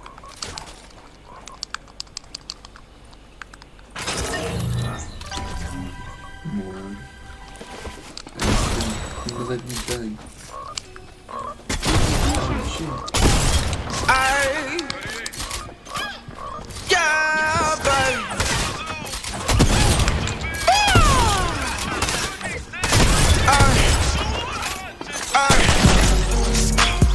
Baby, won't you come my way? Got something I want to say. Can I keep you on my bed? But first off, I'ma start by saying this. All hands out, if anything, you can take my bitch. And I'm too tough when I shoot, swear I won't miss. Baby, won't you come my way?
cause I swear my shit's on sync. Ay, and he mad as fuck, big zoo up all she sing. Ay, and he mad as fuck, big zoo up in her dreams. Ay, well he mad as fuck when they sex, she scream for me. Ay, big zoo up, what these niggas should be. Ay, baby, won't you come my way? Got something I want to say. Can I keep you on my way? But first off, I'ma start by saying this. Ay, all headshots, if he think he can take my bitch. Ay, and I'm too tough when I shoot, swear I won't miss. Ay, baby, won't you come my way? Baby, won't you come my way? Baby girl, you can stay tonight to the morn. All this ice on my arm. What you like, what you want, and I might put you on. Bitch is mine, can't you see? And I rock 17, all these knots in my jeans. Me and Zoo turning up, got your boo in the car, and she suit, cause it's looking like the roof going up. Counting all this bread.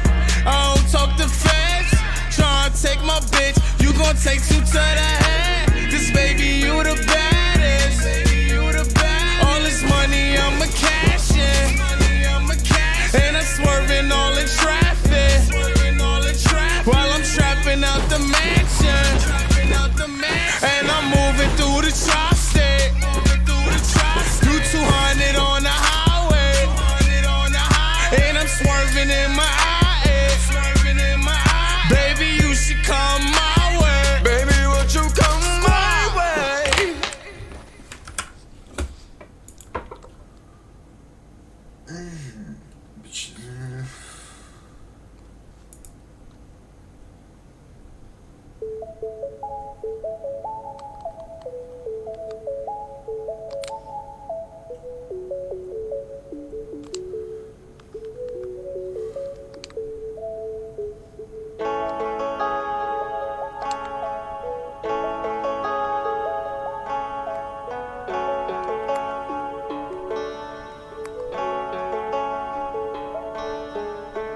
Picture perfect, you don't need no filter. Gorgeous, make them drop dead, you're a killer. Shower you with all my attention. Yeah, these are my only intentions. Stay in the kitchen cooking up, got your own bread. Heart full of bouquet or nausea. Make sure that you don't need no mentions. Yeah, these are my only intentions. Shoulda been momento for making you. Studying vision, mira, watch out for some you. When I create all my meals, yeah. Taking a smile to make the news, yeah. Can nobody throw shade on your name in the streets? Come with your boss, your day, your peace. You make it easy to change. You got the man touch, you can't refuse. No, I can refuse. Picture perfect, you don't need no filter. Gorgeous, make them drop dead, you're a killer. Shower you with all my attention. Yeah, these are my only intentions. Stay in the kitchen cooking up, got your own bread. Heart full of bouquet or nausea. Make sure that you don't need no mentions. Yeah, these are my only intentions. Already proud, you don't need no approval. Good everywhere, don't worry about no refusal. Together now, you got the upper hand now. Don't need a sponsor, no, you're the brand now. You're my rock, my Colorado. Got the ring, just like your runner. Love you now, I leave my heart tomorrow. That's how I feel, act like you know that you are. You're too perfect, you don't need no filter. Gorgeous, make them drop dead, you're a killer. Shower you with all my attention. Yeah, these are my only intentions. Stay in the kitchen cooking up, got your own bread. Heart full of bouquet or nausea. Make sure that you don't need no measures. Yeah, these are my only intentions.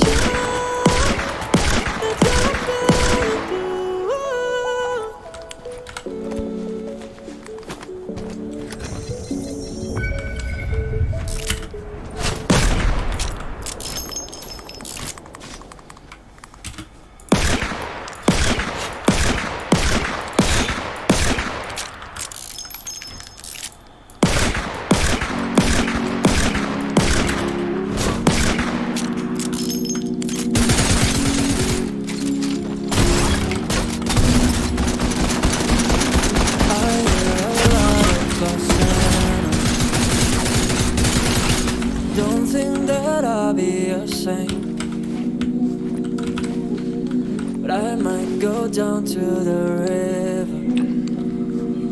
Cause the way that the sky opens up when we touch, yeah, it's making me say that the way you hold me, hold me, hold me, hold me, hold me, feels so holy, holy, holy, holy, holy. Oh God, running to the altar like a track star. Can't wait another second. Cause the way you hold me, hold me, hold me, hold me, hold me, feels so holy. I don't do well with the drama, and no, I can't stand it being fake. I don't believe in nirvana, but the way that we love in the night give me life, baby, I can't explain. That the way you hold me, hold me, hold me, hold me, hold me, feels so holy, holy, holy, holy, holy. Oh God, running to the altar like a track star. Can't wait another second. Cause the way you hold me, hold me, hold me, hold me, hold me, feels so holy. They say we're too young and the pimps and the players say don't go barraging, and wise men say fools rushing. But I don't know. They say we're too young and the pimps and the players say don't go barraging, and wise men say fools rushing.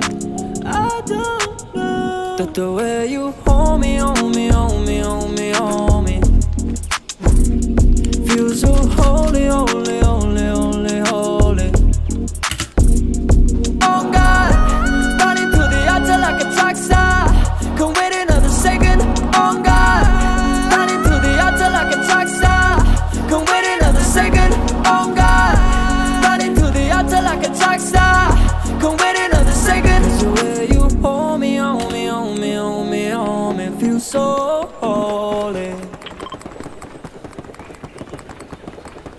What the fuck is going on over there?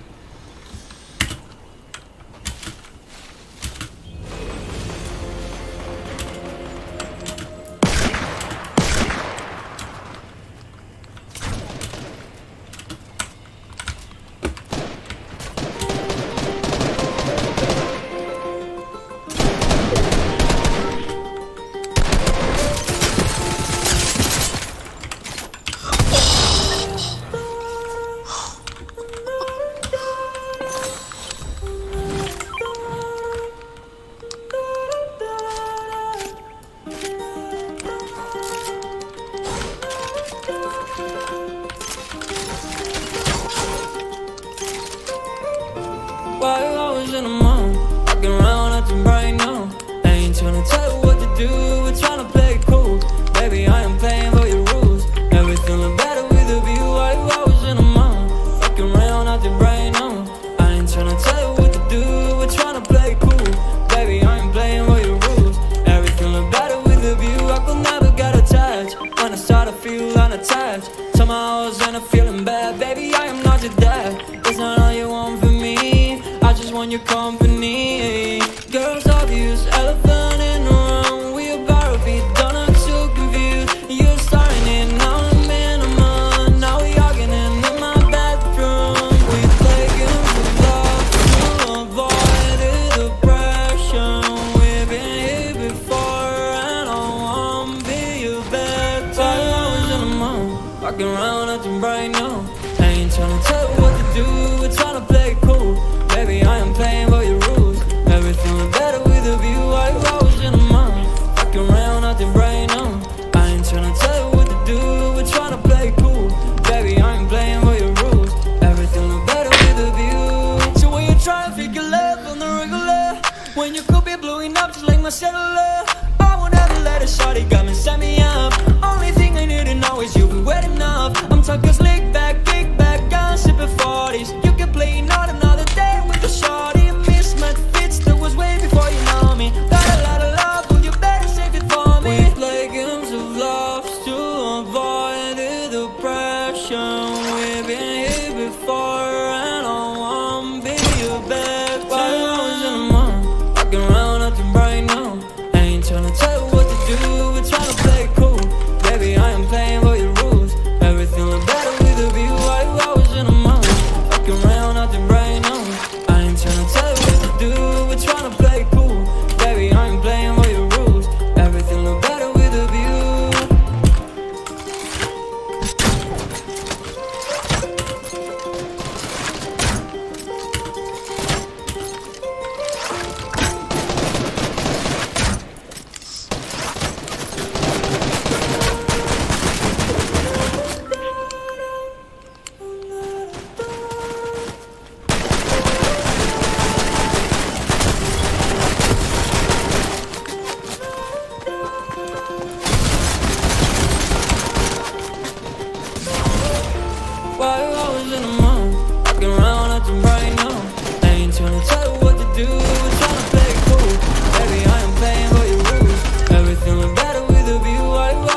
I'm feeling bad. Baby, I am not your dad. It's not all you want from me. I just want your company. Girls obvious, elephant in the room. We about our feet, don't act so confused. You're starting it, now I'm in a mood. Now we arguing in my bedroom. We play games of love to avoid the depression. We've been here before and I won't be your bed. 5 hours in a month, walking around acting right now. I ain't tryna tell you what to do, we're tryna play it cool. Baby, I ain't playing by your rules. Everything look better with a view. 5 hours in a month, walking around acting right now. I ain't tryna tell you what to do, we're tryna play it cool. Baby, I ain't playing by your rules. Everything look better with a view. So when you try to figure love on the regular, when you could be blowing up just like my cellular, I would never let a shawty come and set me up. Only thing I need to know is you'll be wet enough. I'm talking slick back, kick back, gun, sipping 40s. You can play not another day with a shawty. Mismatch fits, that was way before you know me. Got a lot of love, well you better save it for me. We play games of love to avoid the depression. We've been here before and I won't be your bed. 5 hours in a month, walking around acting right now. I ain't tryna tell you what to do, we're tryna play.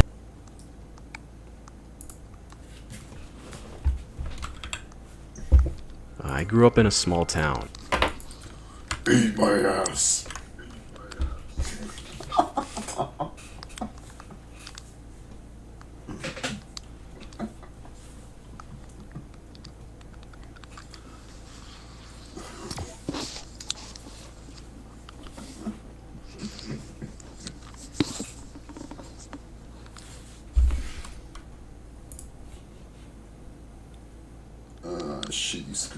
Shitty stream.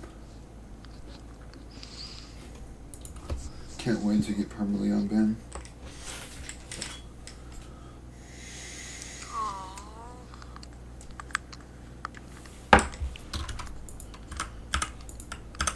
No, baby cakes.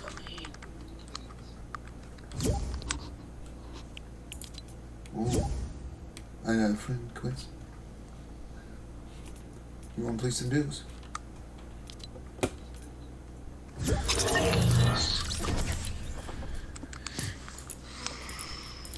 Duo squad.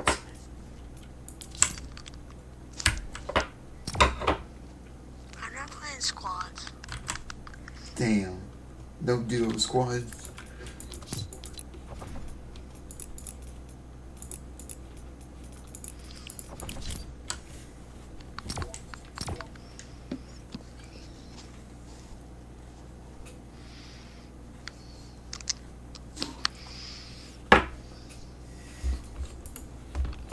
My mother worked 2 jobs to support us financially. I don't own this. When I was 7 years. I am our Scary Tales does. Hopefully they don't copyright me for this. If my video isn't already copyrighted.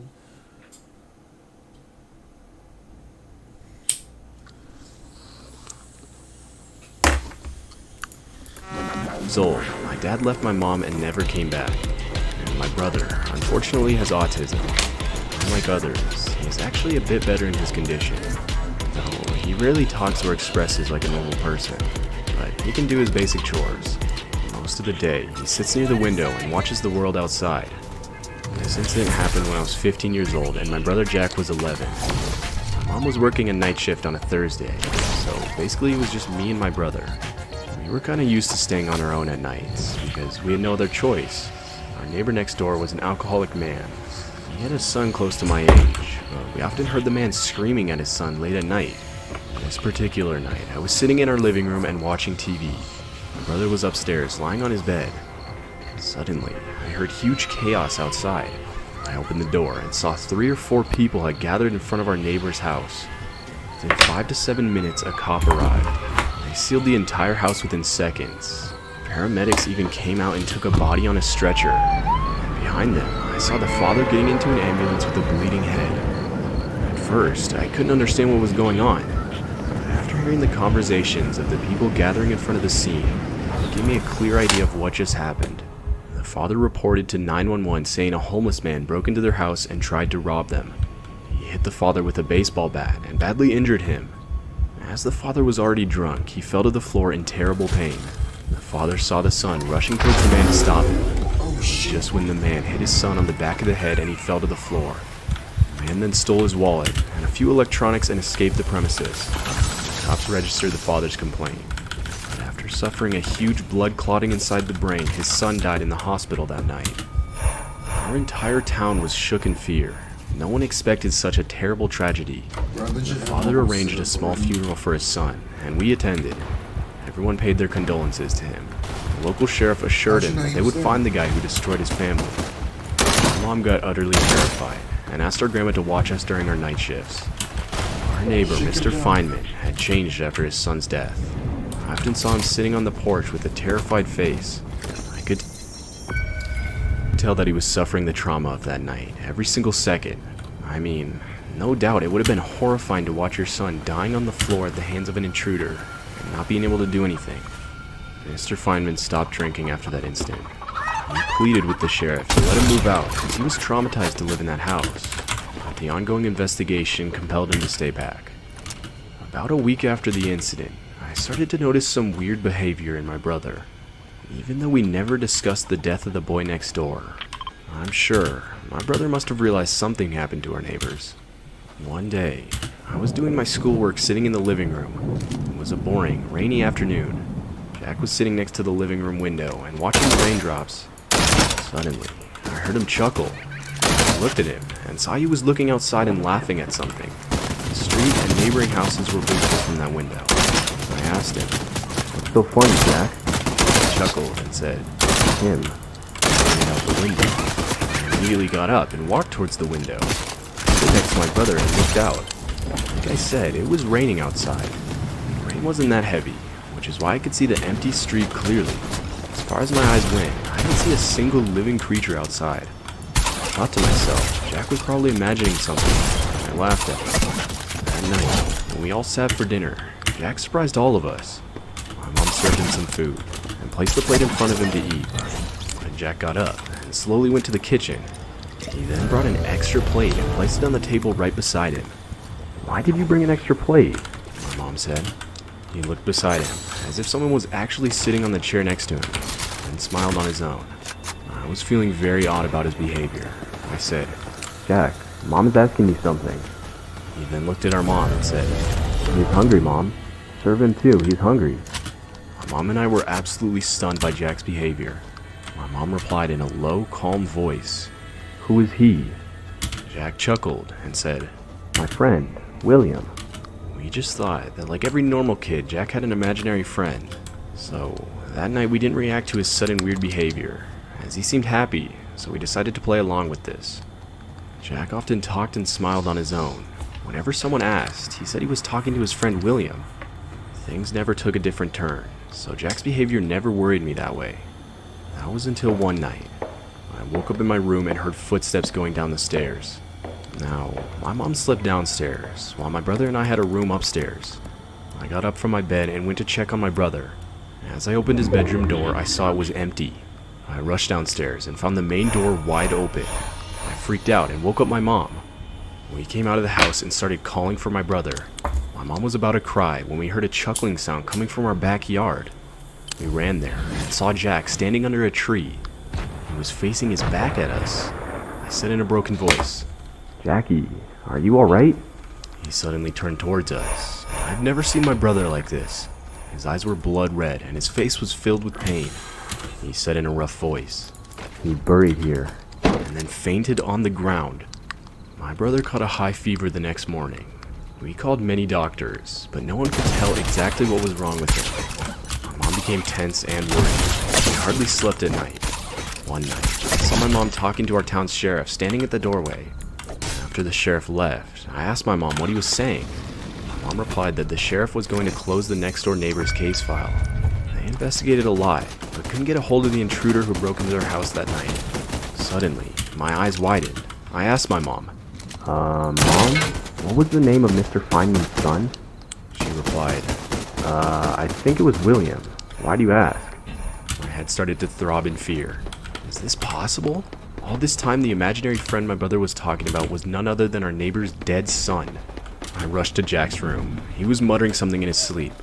I got close to him and said, Jack, is William right here with you now? You're just gonna have to trust me, I am not making this up at all. My brother suddenly opened his eyes and looked at the corner of the room. As I followed his eyes, my heart sunk in fear. A teenage boy was standing in the darkness of the corner of the room. His eyes were pale white with small pupils gushing out of them. His face was particularly visible as his entire body was in the darkness. Dried blood spots were visible on his left cheek and forehead. He then looked at me and my brother. Jackie got out of his bed slowly and then started to walk out of the room. I followed him downstairs. My mom was sitting in the living room. Having seen Jack walking on his own amidst this fever, she rushed to him. Before she could do anything else, I stopped her and told her everything. My mom and I came out of the house following Jack. I walked towards the backyard and stopped right in front of the tree. This tree was standing in the middle of our backyard and the backyard of our neighbor, Mr. Feynman. Jack then pointed towards the ground beneath the tree and said, "Dig here," and then fainted to the ground. Without wasting a single second, I told my mom to call our sheriff, and she did right away. She came with 3 other police officers. Everyone in our neighborhood gathered in our backyard out of curiosity. In front of everyone, the cops dug under the tree. What they found still disturbs me to this day. They found a bloody baseball bat wrapped in a bloody cloth buried under the tree. The mystery unfolded, shocking our town once again. Mr. Feynman murdered his own son out of a fit of drunkenness. But to save himself from the law, he decided to make up the entire story of the robbery. He injured himself, only to make the situation more believable. He secretly buried the murder weapon. Without the murder weapon, no cops would have ever caught this man. That must have been why he wanted to move out so bad. The cops arrested him that day and took him into custody. Surprisingly, my brother Jack got completely better the very next day. We still live in that house, and I believe William has finally been able to rest in peace.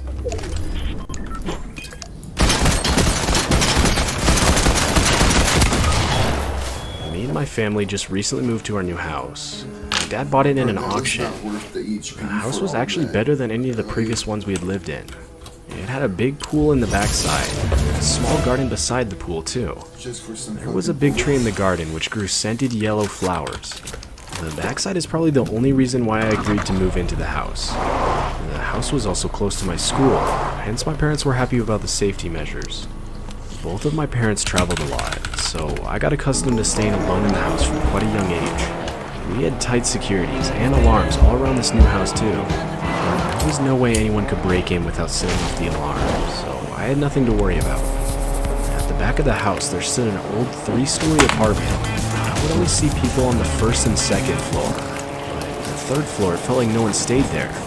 The 3rd story's bedroom windows faced directly at the backside of our house. It was a calm and quiet place. I kind of like chilling in my house while my parents were on a tour. One weekend, my parents were off to visit my sick aunt in LA. I stayed back home like usual. It was a Saturday night, and all my friends wanted to hang out at one of my other friends' house. I promised my parents not to stay out late, so after a couple of beers, I came back home. It was 9 p.m., and I wasn't feeling sleepy at all. I went upstairs and got in my bathing suit to go for a swim in the pool. It was a hot summer night. I poured myself a glass of fresh orange juice and put on some music. I swam for some time, and then I drank my juice lying on my pool raft. I must have fallen asleep. I heard a noise and I woke up. The backside of the apartment was all empty. No one was around. Just then, my eyes went to the 3rd floor window of the nearby building. A frail old woman was standing in front of the window looking directly at me. Her eyes were so big that her stare kind of freaked me out. I didn't say anything and looked at my watch. It was around 10 p.m. I just continued to lie on my raft, thinking she would leave on her own. After a couple of minutes, when I looked back, she wasn't there on the window. I felt relieved and kept thinking how come I never saw her before. I always thought that no one lived on the 3rd floor apartment. That's when I heard my phone ring. It was inside the house, so I got up out of the pool thinking it was my parents calling. I was just about to step inside when I heard a voice coming from behind me. I froze. It was an old woman's voice. I slowly turned back and my heart drowned in horror. That old, creepy woman was standing right behind me. There was no way she could have gotten in my backyard without breaking in. Her wide, cold death stare made my legs numb. I literally couldn't walk away, even though I wanted to so badly. I spoke in a broken voice. "Ma'am, how did you get inside?" She slightly opened her toothless mouth and said, "Isabel, you're still here? Run away now or your husband will come and bury you there." She then lifted her weak, lean hand and pointed towards the tree in our garden with her long, creepy fingers. We're doing no My blood turned to ice. I replied in a shaky voice, "What are you saying?" She didn't answer. She just kept staring at the tree and then back to my face. Her mouth opened, her eyes widened. It was such a horrible sight. Suddenly, my phone again rang and I ran towards my room frantically this time. I got inside my room and locked it. It was my dad. I answered the phone and stood sobbing terribly. My dad got all freaked out and called 911 on my behalf. The cops came after 10 minutes, and I told them an old crazy lady from the nearby apartment entered our backyard and said some very bizarre things to me. They immediately went to the apartment building and asked the landlord about his tenants on the 3rd floor. It came out as a shock when the landlord said that that floor of the apartment had been empty for the last 15 years. But he also said that an old lady used to live on that floor way back in the day. She was sick and bedridden, so she spent most of her time sitting near that window inside the dorm. Her children left her alone during her last days. She even died sitting near that window. The landlord himself did her cremation rituals. The next morning, when my parents came, I told them everything. And a lady cop also stood back with me in the house from last night. She also explained to my parents that I might have just had a bad dream or something. While they were talking, something popped into my mind. I asked my dad what was the name of the previous owner of our house. He replied, saying the bank told him a woman lived here with their husband in the house before he moved in. He also added that was 15 years ago. He asked what I was asking. My heart started to beat faster. I told the cop that the old woman addressed me as Isabel and said her husband buried her under that tree. They both looked pretty surprised, and the cop even decided to check our backyard. When they dug under the tree, scaring the hell out of everyone, a skeleton of a full-grown woman got discovered from our garden. It had a ring on its left hand. Me, along with my mom and my dad, were all completely paranoid. They're both long. We never knew that there was a dead body lying in our garden. The cops investigated this matter, and they came to know that indeed it was a woman named Isabel's remains. Her husband filed a missing persons report, but after filing the report, he too left the house and the town. Due to the lack of evidence, the police couldn't find any details about her. Also, no one came to interrogate him about her. Her autopsy report signified that she was murdered by a serious injury made by a blunt object on the back of the head. The cops instantly suspected it was her husband who murdered her and had buried her under that tree. To this day, they're still searching for her husband. I am almost positive that that old lady saw this entire incident from her room's window, but couldn't tell anyone. Even though people find it hard to believe, I think she came back to tell me about it. And I believe it was her ghost that I saw that night. But the question that kept eating my mind was, why me? But this too got answered when the cops published Isabel's picture in the local newspaper, stating about the gruesome case. My parents are still in deep shock. I have no idea what to say. Isabel looks exactly like me. Or should I say I look exactly like her. We're still living in the same house to this day, but I haven't seen that old lady ever again.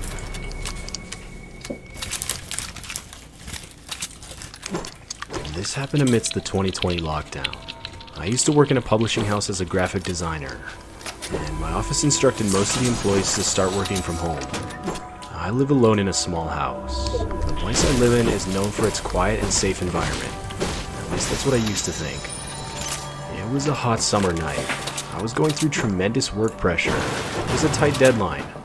My house has a moderately sized living room, an open kitchen area. The bedroom is upstairs, and there's a guest bedroom beside it, which I actually turned into my workplace.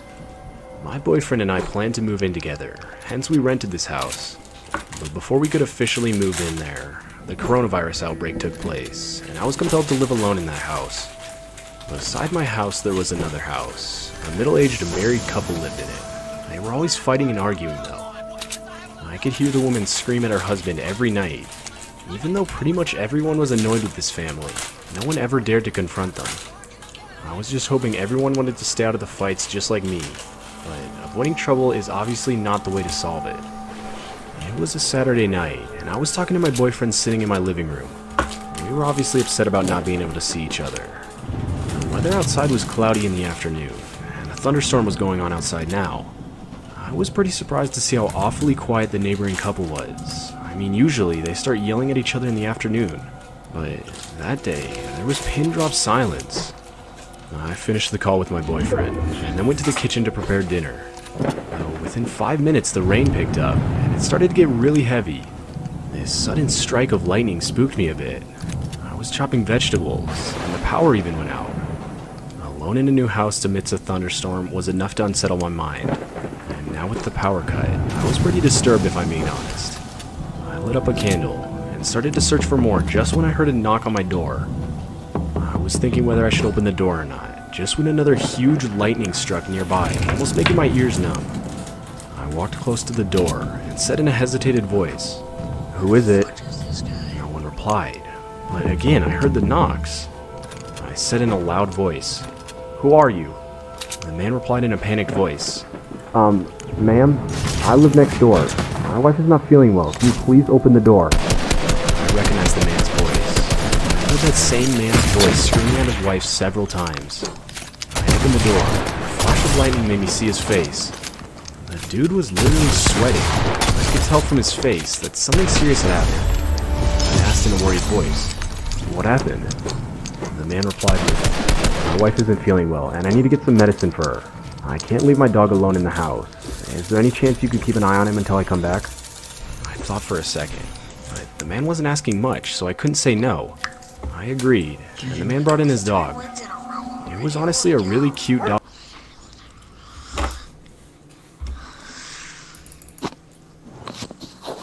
But I don't know why the dog was acting strange. Every time the man tried to grab the dog, it kept straying away from him. I was confused. Seeing a pet acting against his owner was not a common occurrence. It was quite evident that for some reason the dog didn't like that man. I took the dog inside and locked the door. I watched the man driving away in his car.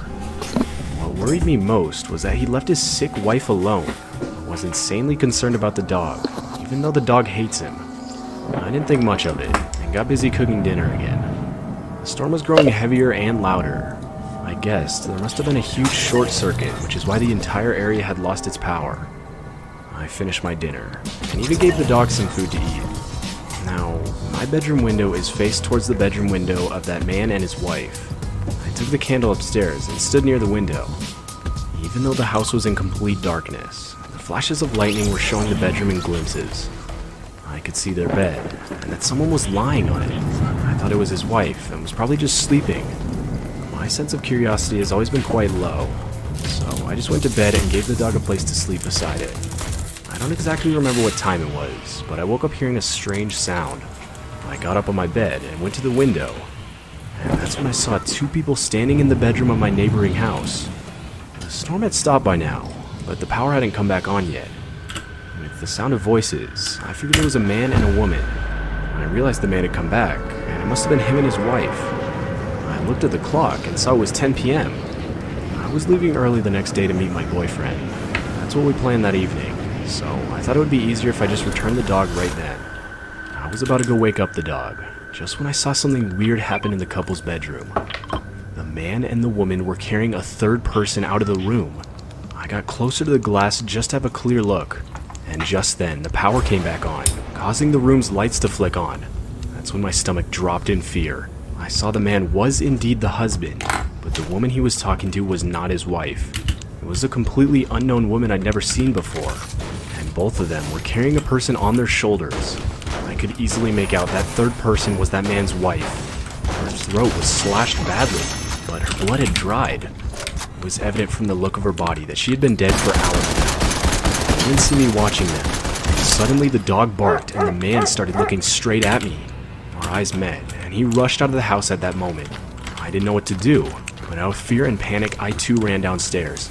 I knew this man had realized that I now knew his secret. I knew that if this man caught me, there was no way I was getting out of this situation alive. I was a witness of his wife's dead body. I got to the main door and heard the man banging on it. He said in a loud but panicked voice, "Ma'am, I just came to get my dog. My friend is here to help me take my wife to the hospital. We might stay there for a while, so I would appreciate it if you open the door and return my dog to me." I was positive whatever he was telling me was a lie. All he wants now is for me to open the door so he can silence me like his wife. I responded, telling him I was going to call the cops and I knew the whole situation. The man banged on my door even harder and replied, "You're misunderstanding the situation. Why don't you just return my dog and mind your own business? Open this door right now." I double locked my door so that the man couldn't enter. I then dialed 911 and reported the incident.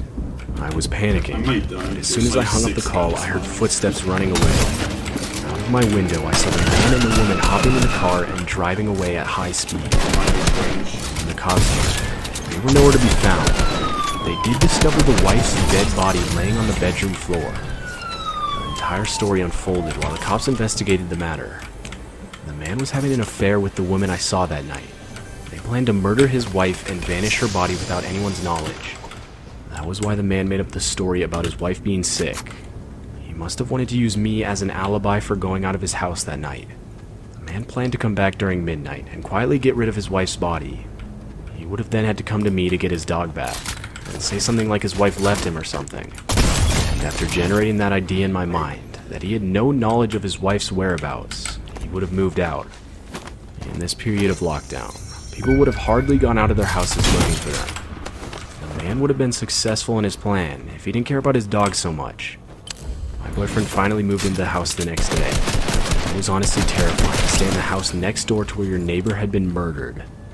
The cops are still searching for them to this day, and I can only pray that they get caught soon.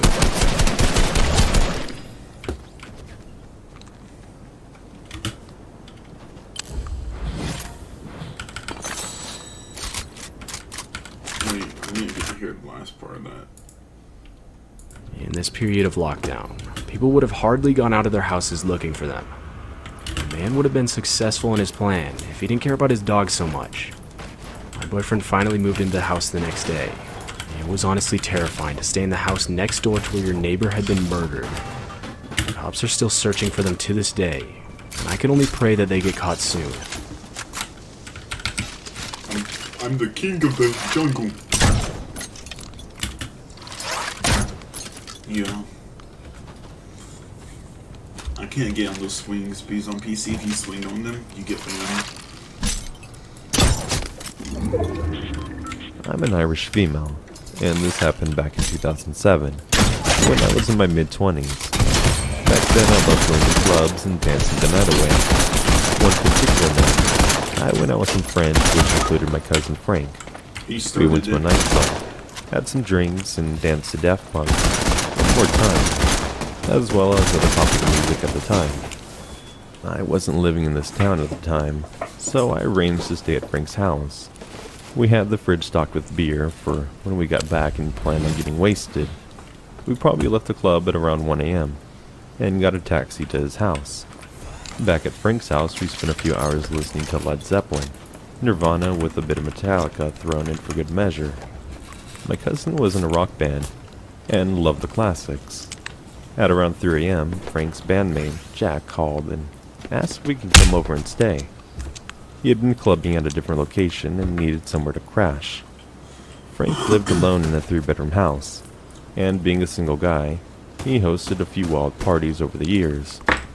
Frank told him no problem. He can come over, but explain we were having a quiet night. In other words, not to bring anyone else. Jack came over and seemed super friendly. Being the drummer of the band, he looked exactly like what I expected. Long hair, Zeppelin t-shirt, and ripped jeans. His behavior changed not long after arrival. He was super animated, and I don't know, just on a different buzz. He seemed drugged on something. And hey, as long as he enjoys himself, who am I to judge? At one stage, he started playing air drums, and continued with that for ages. During one of the air drum solos, I asked him something, and he didn't answer. I kinda nudged him, very lightly, but just to get his attention. Jack went crazy, and started shouting at me to and never interrupted him when he was playing drums. Drums? Sorry, did he really think he was playing real ones? Anyway, this pissed me off. I didn't like the aggression. Frank said, "Relax, man. There's no need to shout." Jack replied, "No one should interrupt me when I'm in the zone, man. No one." Me and Frank eye-rolled and carried on chatting, drinking, and ignoring him. The atmosphere changed after that, and after a short time, I went to bed. I don't know how long after, but I was awoken from a deep sleep. I heard this breathing sound in my room. Still in a drunken slumber, it took me a few minutes to register that the noise sounded like someone in pain. Someone was in my bed, with a bunch of my hair in his hand, sniffing it. I froze, then said, "What the fuck are you doing?" Jack replied, "Relax. Just smelling your hand. I'm not gonna do anything." Well, adrenaline coursed through me, but I was stuck to the bed with fear, and the room was pitch black. I shouted, "Frank!" at the top of my voice, and in speedy time, the noise sounded like someone inhaling. Someone was in my bed, with a bunch of my hair in his hand, sniffing. I froze, then said, "What the fuck are you doing?" Jack replied, "Relax. I'm just smelling your hair. I'm not gonna do anything." Well, adrenaline coursed through me, but I was stuck to the bed with fear, and the room was pitch black. I shouted, "Frank!" at the top of my voice, and in speedy time he ran in the room, turned on the light, only to find Jack in my bed, holding a handful of my hair. He said, "It's not what it looks like, bud. I was only smelling it." I was sleeping facing the door, so could see Frank. I dared not to look behind me to see Jack, but his voice sounded like that of a child that knows he's done something wrong and is about to get in trouble. Frank lost it. Told him to get the fuck downstairs. My cousin apologized and said he did not want to kick him out of the house when the drunk state he was in.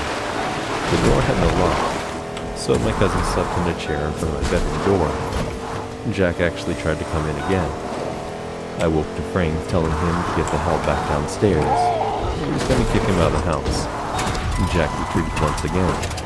The next day he was gone by the time I woke up. But a few days later, when Frank tracked Jack down, he was told he'd been mixing drugs with alcohol and was embarrassed by his behavior. Even though it's been years since it happened, it still gives me the creeps when I think about it.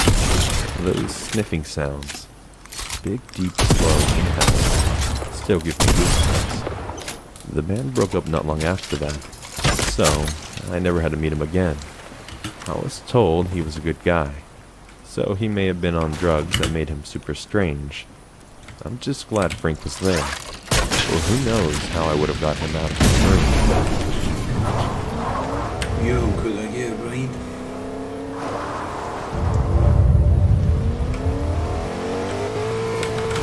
I was 10 at the time this happened. This event still gives me the creeps to this day. I had a friend come over for the night at my house. We ate some snacks, watched a movie on Netflix, and basically were having fun. After a few hours, we got bored and decided to do something different. My friend suggested that we should take 2 of my bikes and go explore the abandoned house nearby, for your understanding. If we would have walked there, we would have made it around 1 hour to the destination. If we would have taken the bikes, we would have made around 10 minutes. So we grabbed the bikes and rode till we reached the road to the house. We left our bikes at the entrance of the road. The house is on the left side of the road, heavily damaged, old, creepy. On the right side of the road, there was what looked like a garage, full of what we thought were tools, no car. I agree with my friend that we should explore the house first, then the garage. I already thought we should go back home. Right when my friend put his hand on the door, I heard a thud at a distance. It was like someone or something in a metallic plate with a pipe or a big wrench. I asked my friend, "Did you hear that?" My friend said, "Hear what?" I let it pass. I was thinking probably my brain was tricking me. Plus, I was a bit sleepy. The door to the house was old and creaky. I'll never forget the moment my brain processed the smell coming from the house. It smelled like rotten eggs. alcohol, and old unused meat. At this point, it was pitch black outside. We were using the flashlights from our phones to see in the dark. It was hard to see. My brain was making images that seemed real, but they were not. The atmosphere in the house was like an ancient place, but at the same time, it felt cursed. We saw a kitchen, living room, a bathroom with a purple mattress that covered the entrance of the room, and some stairs that were probably leading to the basement. Not even a candle was inside. The smell was coming from the kitchen, but also from upstairs. A hallway separated the living room and the kitchen. It was straight and as long as the ground floor. Firstly, we checked the living room because it was near us. It was almost connected to the kitchen. We pointed our flashlights at the floor and it was covered by a purple carpet with small black dots on it. There wasn't really anything special in the living room except for a lamp. It had a note on it that said, "I'll be back soon. Prepare the sauce," with a smiley face at the end. The paper looked old, but the ink was fresh. Somehow, we didn't give it much attention. Big mistake. We went to the kitchen, opened the cupboards, and saw food. Bread, some salad, tomatoes, some kind of meat, what we thought to be steak. It was bloody. The food seemed fresh, but the smell that got to us was mostly coming from the steak. We weren't that scared before, but the chills sneaked to us. I told my friend that we should return home. He was a jackass and wanted to continue. Although I didn't want to explore anymore, I didn't have a problem with that, but two particular things made me want to go home. The idea of a crazy and dangerous homeless person that could have lived in there, in the basement. The walls from the start of the basement stairs were made out of concrete and nothing else. My friend was walking toward the basement. I grabbed him by his arm and told him I don't want to go down there. After 1 minute, I convinced him that we don't need to explore that part of the house, and we moved on. Behind the purple mattress in the bathroom, there were clothes thrown everywhere. Pants, shirts, hoodies. But the weirdest thing was a bathtub. A mannequin with green dyed hair. I told my friend that we should get the fuck out of here. That's when we heard a scream from outside. A scream that was coming from a man. We both ran to a window to see what was going on, and what I saw marked me for life. Outside was a person with a clown mask that was dragging a dead body with him. He was heading for a garage. We both whispered to each other. What should we do? I don't know. I think there were two of them. The other one must be in the garage. As we were talking, the man in the clown mask turned on the lights in the garage. At that point, we could have died of fear. What we saw as tools were actually tools for dismantling the human body. The clown picked up the tool and began to scoop the man's parts out. I almost puked. We called the police thinking no one can hear us. They said to stay hidden until they arrived. We ran upstairs with no idea what was waiting for us there. Upstairs, there were 4 rooms, a bathroom and 3 bedrooms. We went into the first one that had a window. After minutes felt like hours, we heard the sirens of the police cars. I was so relieved when something happened. We heard a cracking voice saying, "Come out, come out. I have many toys you can play with." After that, we heard the door opening. Not from our room, from one of the other 3. My friend tried to open the window quietly, but after one small move, he gave up because it was creaky. At that moment, the guy was knocking on the door. We heard the police say, "Put your hands in the air." Then an officer kicked down the front door. At the same time, the guy from our door started to scratch the door with something sharp. Then he broke into the room.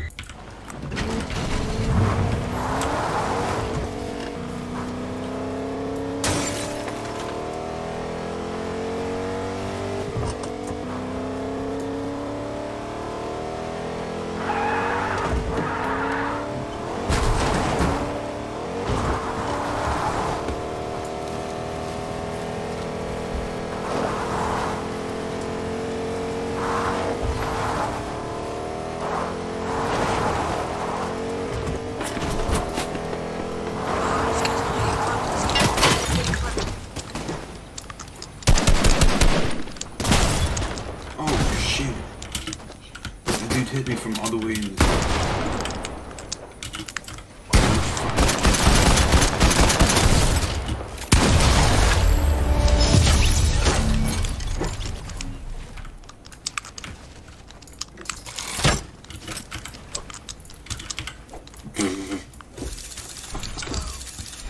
Four kill game. We're 4 wins I had no choice but to try to jump through the old window, which I did. I couldn't feel the pain because of the fear. I landed in some bushes, then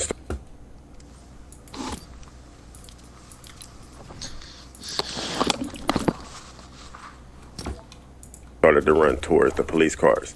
Then I heard someone running in the back. I looked, and it was the clown that dragged the body. He was faster than me, but the police officer saw him and shot him in his right hand. Then I saw the other clown walking out of the house, cuffed, and with another officer behind him. I was worried sick for my friend. Then my friend walked out of the house with another officer. I was so glad we didn't get harmed. The cuffed clown was sent to prison and got a life sentence for serial murders, selling illegal things, stealing goods from people and breaking into houses. And yes, the steak we saw was human flesh. I never visited any abandoned house since.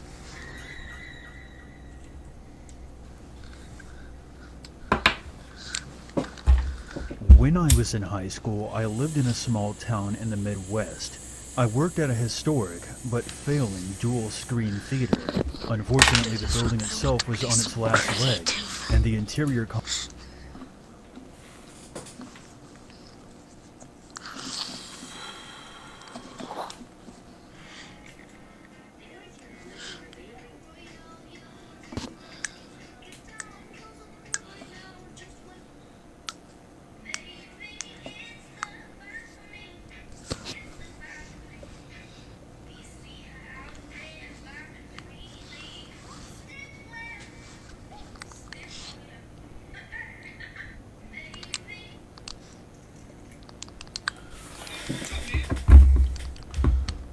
What time is it for you? What time is it for you? 44. 12 what? 1:44. Oh, it's 12:45 for me.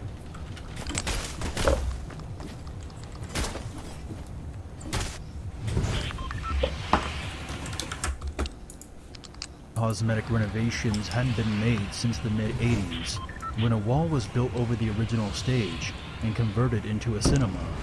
However, I adored the building and was deeply saddened by its decrepit state. Many of the locals didn't care much for the theater once they started showing movies, and business dropped enormously from then to when I was employed there in 2007. Most of my shifts I barely saw more than a dozen people for each showing, if that. Some days we didn't even have a single person come in. My manager and I eventually became good friends, and he gave me a key to perform nightly janitorial duties. Needless to say, I was psyched. I loved the idea of coming in after hours to work and try to make the theater look more presentable, and not a typical smelly discount shithole. I would purchase cleaning supplies myself, and brought my mom's vacuum in because the theater didn't have one. I tried as much as a 17-year-old could to make the place more attractive, because it seemed everyone else gave up on her.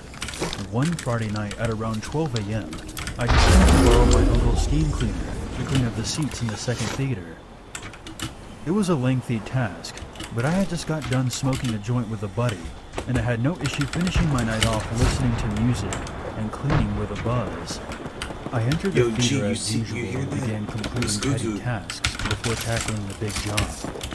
Eventually I entered the second theater and experienced a very uneasy feeling. I have never felt uncomfortable in there before, but for some reason I couldn't shake this pressing feeling on my chest. I assumed I was a little panicky from the pot. I turned my music down and started getting to work to try and get my mind off it.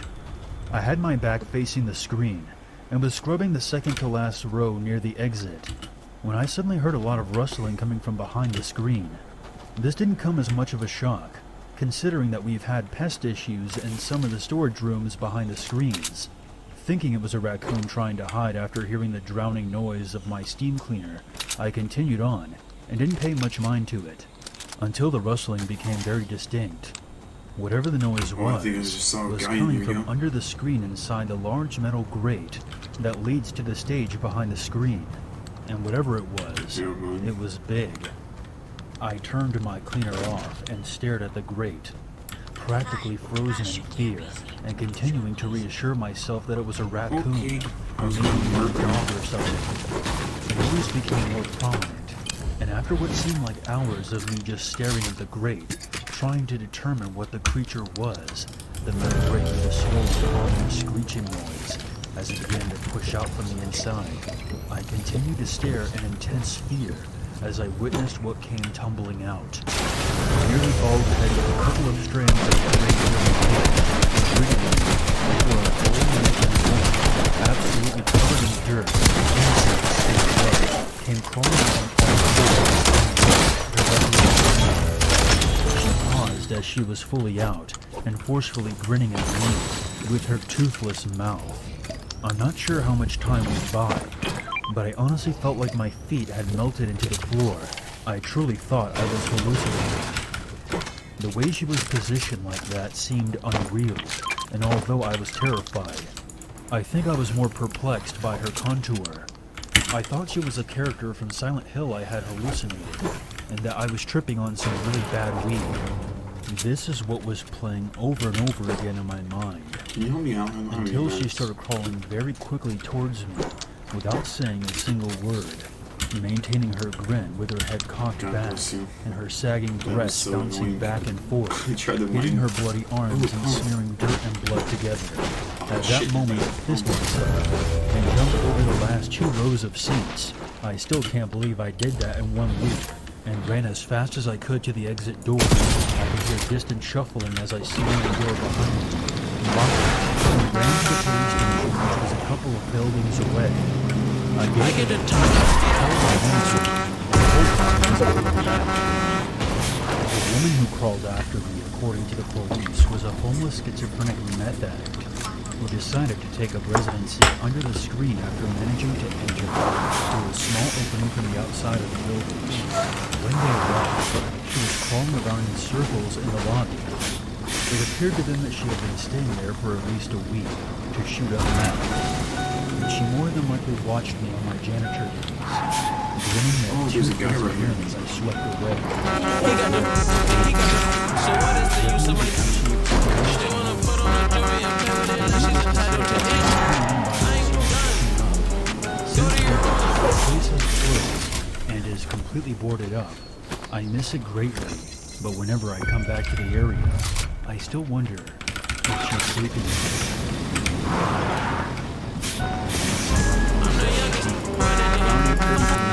I suddenly remembered that I needed to put some gas in my car, finishing the last paragraph of my essay.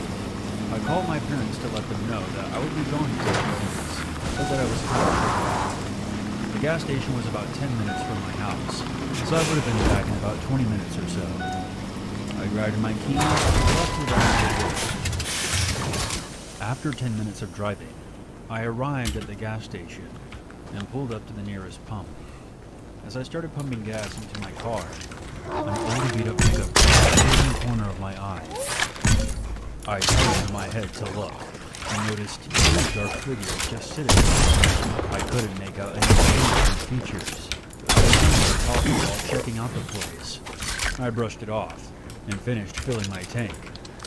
Before I got back into my car, I decided to run into the store and grab some snacks for my boyfriend. I then walked inside and quickly picked out the items. Just as I was done making my purchase, 2 men wearing jeans with black hoodies entered the store, guns drawn. Both of them appeared to be in their mid-20s and clearly built. "Everybody get on the ground!" the first man shouted. The cashier and everyone else in the store immediately obeyed his orders. There's no way. He's a hacker. There was a few points of whisper, and one of the men shouted at them to shut up. I felt my heart pace.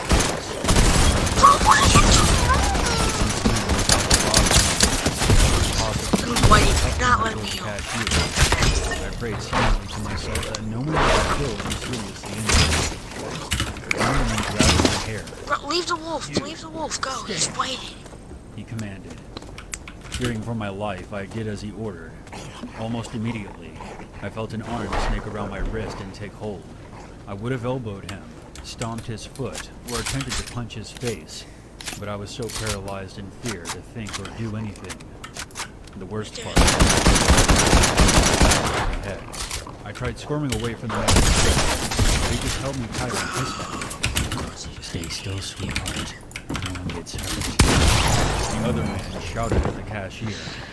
Hand over the cash, or you're gonna be scraping this bitch's brains off the wall. Bro, I didn't even have any meds. I had no connection with the cashier in any way, except for just being a customer at the store. But I could tell from the look in his eyes that he wanted to protect me in any way he could. He was an older guy, possibly in his 60s, with glasses on his face. I knew that he had no choice but to comply with their demands. Bro, why did he finish you so fast? As he was handing over the cash, I felt the barrel of the gun pressed against the side of my head, and I nearly started to freak out. I restrained myself and just started to tear up. My throat burned from holding it back, all for the sake of keeping myself alive for as long as possible. Once every last dollar bill was in the man's hands, sirens blared from outside. The man then stuffed the money into a backpack, then punched out the cashier. I was then thrown to the side, my stomach and arm hitting the edge of the counter before I fell onto the floor. As soon as the two men ran outside, they were surrounded by police. Within seconds, they were tackled to the ground and handcuffed. I was still catching my breath, but I was more concerned about the cashier. I pulled myself up and peeked over the counter. For the most part, he seemed okay, although I could see his right eye was turning black. Are you alright, sir? I weakly asked him. My stomach stayed hurting. Give me a little warning at the moment. I'll be okay. You beat the shit out of your mother. I'm on another friends of my father. What's that? Said I gotta do the purple weapons only challenge. Bro, I barely can. Okay, I joined you. Let's just pickaxe this shit out of everyone. Well, technically, you can use a weapon to kill the boss, but then once you have the purple weapon, you can only use you can only use your weapon. So I gotta go for the pump and for the arrow.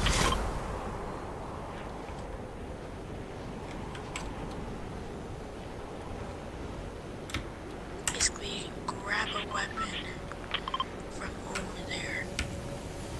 I have guys laying on me.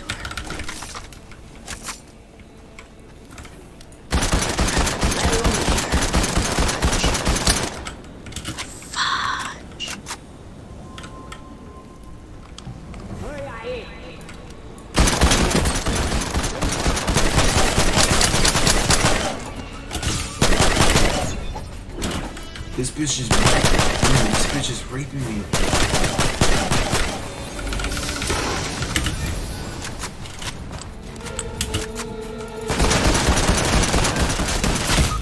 Bro, I just got pickaxed by a random kid.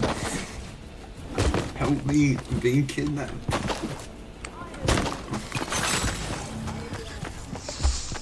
Two people landed, but I'm up like creative.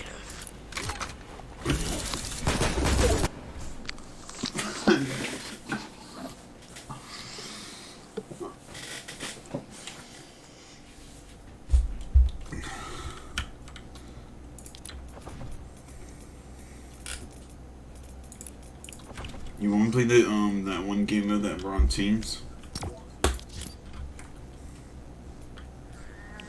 No, I just want to play just us. I want to be one. Faggot. Guess I'll play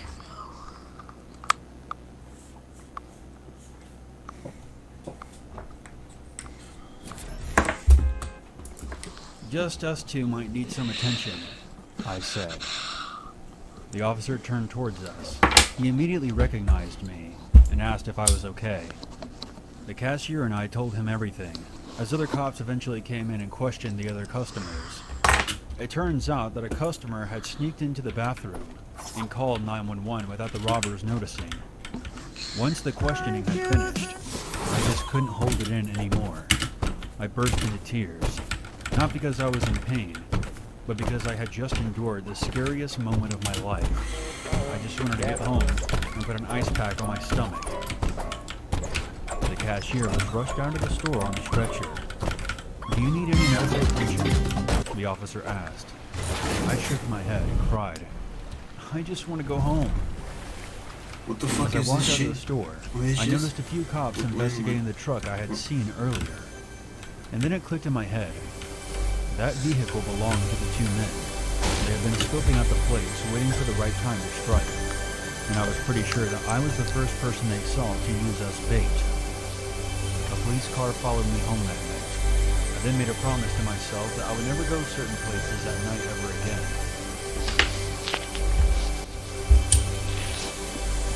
This happened to me back in the summer of 2018.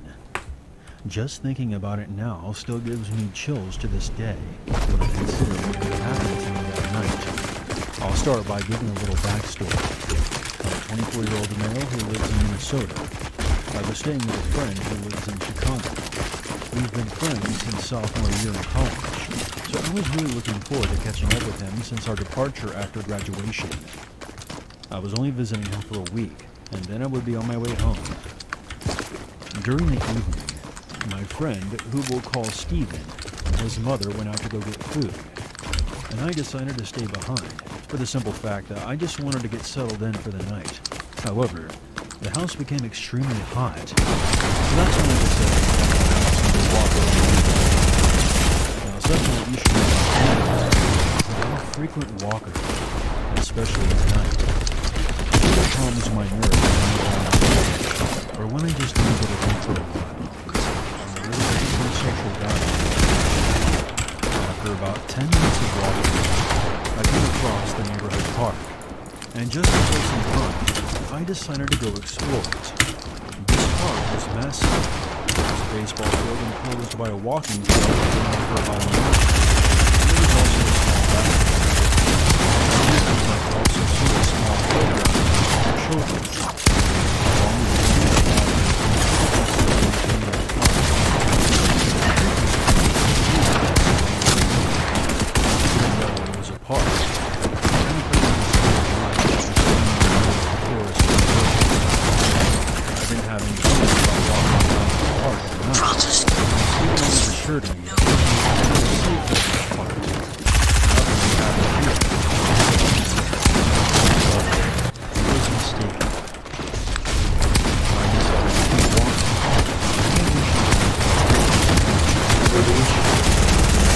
sit down and enjoy the night breeze for a little bit.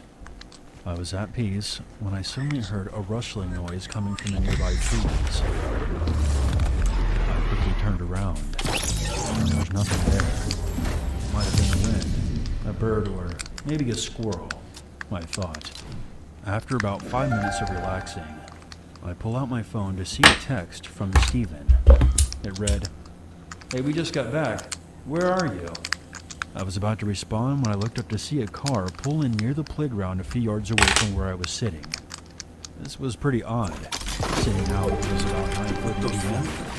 But I didn't know much about this area, so I dismissed it as being completely normal.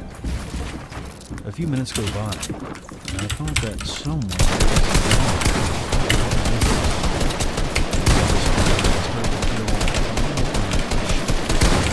were irritating. I got up and started walking back to Steven's house. I texted him saying, "I'm on my way back from the park." In that moment, I heard a car door slam behind me. I was back to see a very large man. He was standing in front of his car, and staring right at me. Now keep in mind, it was pretty dark at this point, so I can't even describe any of his facial features. Pace. I seemed behind me for 2 seconds. The man was now following me, and I was growing paranoid. I don't want to die tonight, I thought to myself. Suddenly, I noticed out of the corner of my eye, 2 men emerged from the trees in the darkness. I was almost at the entrance of the playground when I heard, "Hey, sexy. You want to have some fun tonight?" I was scared shitless at this point. Adrenaline started to kick in, and to this day, I still believe I did one of the stupidest things I've ever done. I turned around to face the men head on and yelled, "Fuck off! I'm not in the mood for games tonight." At that moment, a large hand covered my mouth from behind, and it was suddenly harder to breathe. I tried to scream, but the gloved hands just held me tighter. I started to feel lightheaded, and everything turned blurry. I then blacked out. I woke up in a car, still feeling lightheaded. My hands were tied, and my belt was unbuckled. I immediately noticed that all 4 of the car seats had men in them, and I was sandwiched between 2 of them in the back seat. "What's going on?" I said in a hoarse voice.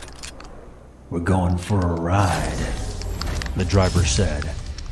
I felt weak and sluggish as I desperately tried to move my body, but a sharp blow to the side from one of the men sitting beside me stopped me in my tracks. There was no way I could fight 4 guys bigger than me. I started begging for them to let me go, and they responded by just laughing at me. Tears ran down my face as I struggled to get my hands free, but it was useless. I felt nothing but fear and anger and overall embarrassment. The car started to back out of the parking lot, when suddenly there was the sound of the back window glass breaking. 3 of the men immediately got out of the car to check it out. "What the hell just happened?" one of them yelled. "You sickos let him go now!"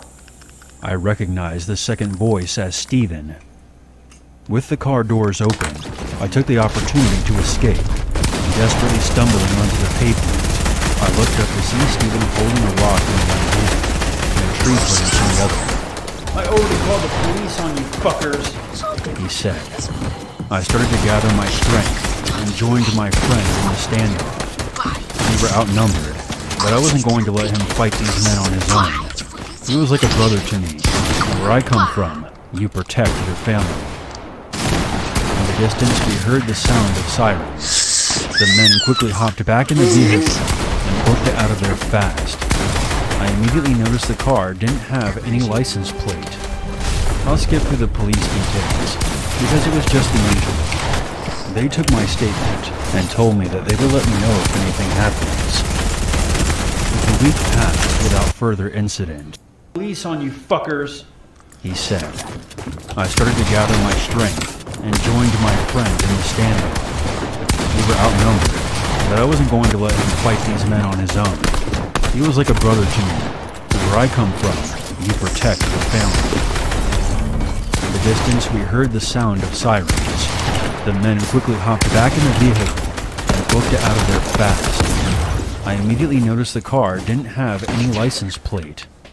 I'll skip through the police details, because it was just the usual. They took my statement and told me that they would let me know if anything happens. The week passed without further incident. The day that I was getting ready to go back to Minnesota, I was trying to block out everything that happened as best as I could, when Steven said, "You could have been Michael." "Who's Michael?" I asked. He then told me that when he was in middle school, he had a friend named Michael. They used to play together all the time at that playground. One day, a stranger approached them. The man claimed to be a friend of Michael's dad. To make a long story short, I never saw that man, or his friend Michael, ever again.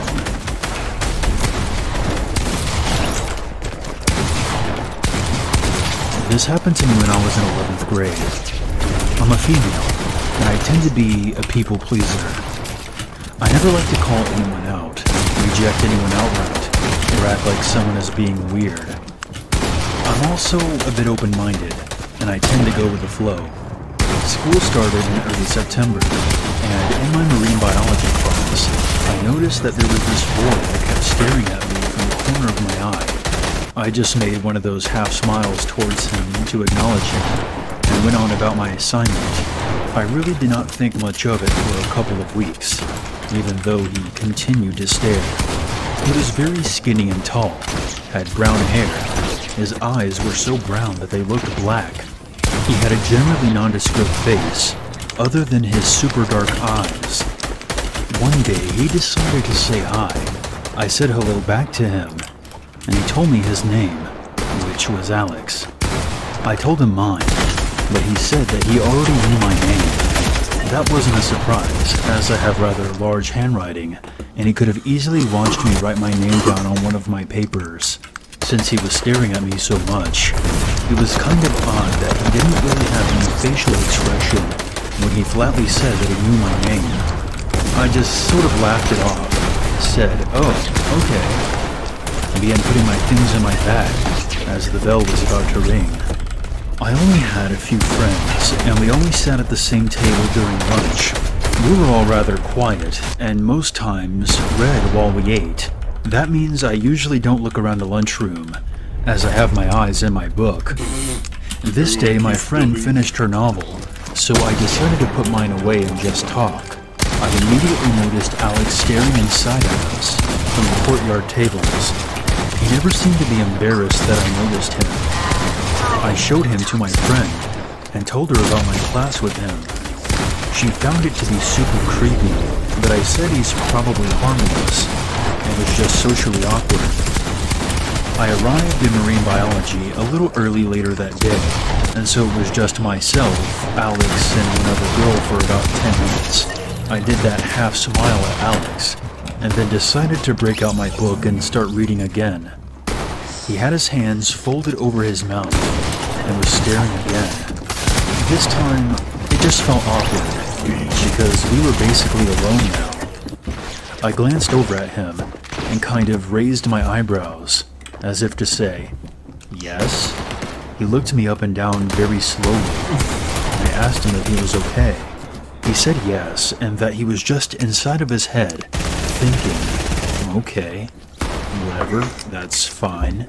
The next day at lunch, there was a little piece of paper on the table that we sat at. It had my name on the front, not just my first name, my first and middle name. I opened it, and it said something like, "I wonder what your asshole would look like with a PVC pipe shoved up it." What the fuck? I looked around. I didn't see Alex, but I am the fuck look like.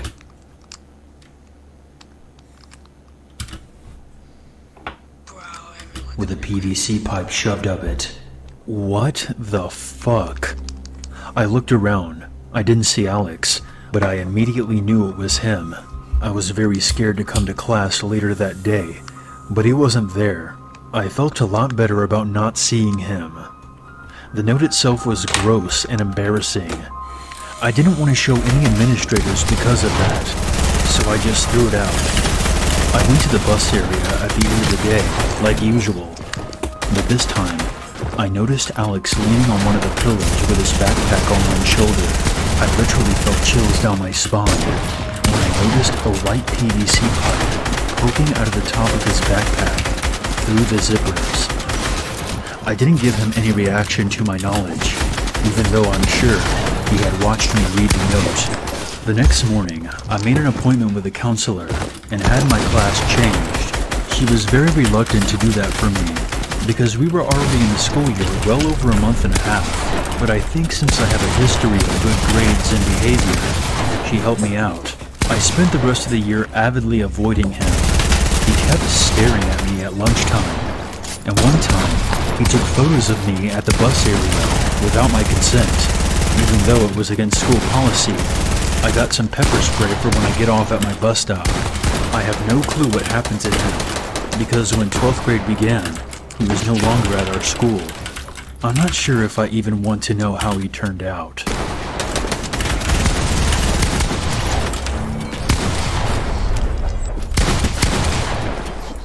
When I was 22, I lived 1,000 miles away from my Midwest home to the beautiful foothills of Tennessee. I had a new job, a new car, and a nice apartment, but didn't know a soul outside of work. If my phone rang, I expected to hear a faraway family member or my long-distance boyfriend, who was still in college. This was a landline, no cell phones yet. Despite being very alone, I was managing well with the excitement of all the new things in my life. I'd only lived there about 2 weeks when the unwanted calls started. The first call, a man's friendly voice asked what I was doing. I couldn't place him and thought maybe it was one of my cousins or uncles. I have a huge extended family. I ask him his name, he laughs a little, and his tone gets dark, a bit angry, and he says, "You know exactly who this is, darling." I pause, deciding if this guy simply called the wrong number or is a creep. I choose the former, laugh, and politely tell him it's the wrong number. He then recites my brand new unlisted unpublished phone number and my name. Fuck, thought. An intense chill passes through me. I've only given a new number to my parents, sister, boyfriend, manager, and employer. I'm new to the city in this lovely southern state. He does not like it when I tell him to call the wrong number and starts yelling at me. Then tells me in a much calmer voice the many vulgar things he's going to do to me. I hang up and brush it off. He calls again around 1 a.m. I tell him to screw himself and hang up. He keeps calling, so I unplug the phone and return to sleep. However, as days go by, the calls continue and escalate. He starts mentioning personal things about me. Said he liked the white quilt on my bed, knew what was in my fridge, that he's allergic to cats, I had one, and then asked me if I was in love with Mary. I listened to his words. I was standing in my kitchen looking at the calendar taped to the fridge.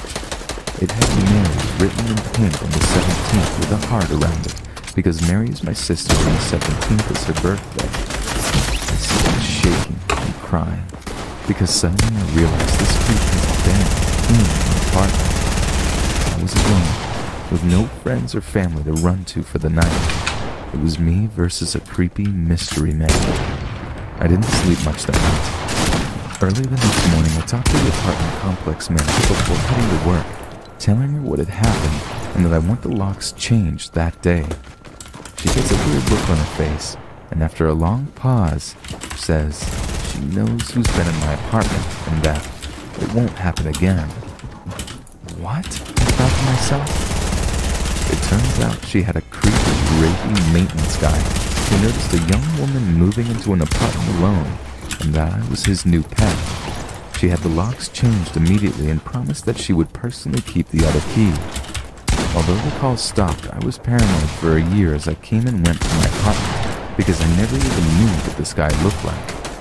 I moved out the moment my lease was up. Only after thinking about it years later did I realize that her weird expression likely meant that it had happened before. Plus, she didn't even fire him. I regret not calling the cops. I was young and naive.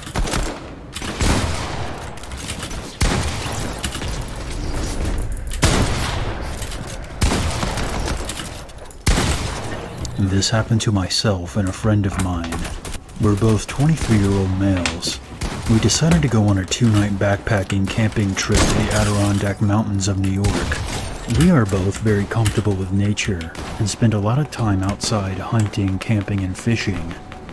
We hiked about 5 miles to get to a small lake so we could set up camp on the beach. We didn't really expect to run into anyone else. Our first night there, as we were sitting around the fire, we saw a flashlight moving on the other side of the lake around 10:30. This was fairly unusual. However, we did not think much of it.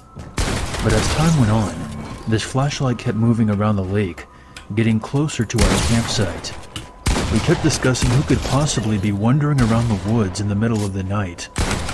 We did not want to deal with any unwelcomed guests. Once it was clear that the person, or people, were heading for our campsite, we moved off into the nearby woods to see who wandered up. I took a small axe with me and my friend had a .22 rifle. Now we weren't expecting any trouble, and we certainly didn't want to make any, but we figured we might as well cover our bases. Now the moment of truth. The flashlight comes near the light of our fire, and it's one man. He has a beard and was probably in his mid-40s. The scary part was that he was carrying what turned out to be a pump-action shotgun. He walked around our campsite a few times, and then proceeded to enter our tent. After rummaging around for about a minute, He came out and started yelling. I know you're out there. Why don't you come and say hello? My friend and I remained motionless under a hemlock tree about 50 yards away. That's when a man proceeded to fire his shotgun into the woods, not too far from where we were. He also swung his flashlight around several times. After what felt like hours, he grabbed my friend's backpack and a few articles of clothing that we had drying near the fire and threw them in to burn. My friend had the .22 rifle trained at the man. He asked me if he should shoot. I told him absolutely not, unless he spots us and starts pointing the gun in our direction. Thankfully, the man moved off after a while. We waited until his flashlight was on the other side of the lake. Then we ran out and grabbed everything we could fit in my pack and took off. It was now 2 or 3 a.m. We ran out the trail with our flashlights and made it back to my car as the sun was coming up. We immediately went to the police department and reported it, where we also spoke with some forest rangers. And that was it. I still haven't heard anything back from the police, and this experience creeped the hell out of both of us. Back when I was 17, I used to babysit for our neighbor, who at the time was a single mother who happened to be going through a particularly nasty divorce. She had 2 young sons, one of which was 8 years old, while the other was only about 18 months. They were absolutely adorable and very well-behaved kids, but you could tell that they were going through a lot. And the older one definitely showed signs of stress over the whole thing. And I'll never forget the time he asked me why his daddy couldn't live with him anymore, and it honestly broke my heart. Not because I didn't have an answer for him, but because to hear it would have just been too much to bear. Too much for anyone to bear. Anyway, after a few months of being alone, she finally decided to get back on the old dating horse. I was so happy for her. After such a rough time, she deserved to find happiness again. To find someone who had the wherewithal to be a real father to his 2 adorable little boys. So one night, she leaves on her date and says she'll be back around midnight and not a moment later. Only she doesn't tell me exactly where she's going, and I have no way to contact her because this was back in the 80s and no one had a cell phone. Well, they did exist, but not in the available commercial sense. It was all landlines back then. Otherwise, this might not have gone the way it did. So on the night in question, I'm chilling on the couch, absent-mindedly flicking through the TV channels. I put the kids to bed an hour previous. They're sleeping like rocks, and everything seems fine and dandy. And suddenly there's a knock at the front door. I wasn't expecting anyone, but then again, it wasn't my house, so I felt kind of obligated to answer and take a message or whatever. Only as I started walking down the hallway towards the front door, whoever is on the other side started banging against it and cursing up a storm. "Carol, I know you're in there. Open the door." Now what was exactly said, I don't remember, but I'm not keen on repeating some of the words they used. It was really, really harsh. So I was frozen, looking at the door in total fright when the oldest boy came flying out of his room and down the stairs, running to the door and yelling, "Daddy's home!" I grabbed him, pulled him away from the door. I had no idea what this guy's intentions were, and after all, they were probably divorced for a freaking reason.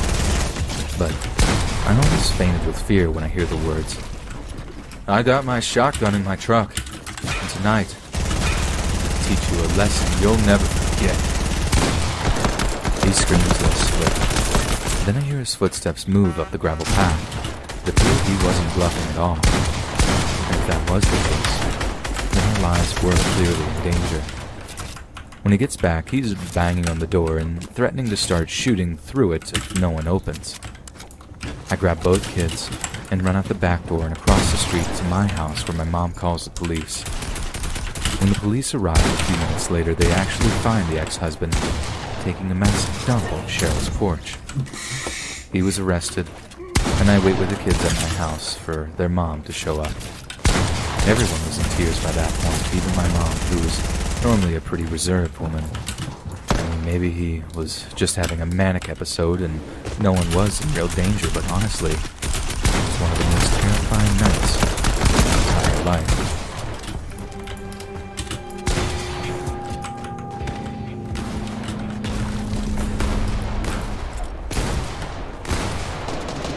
After high school many years ago, I was in a bad place.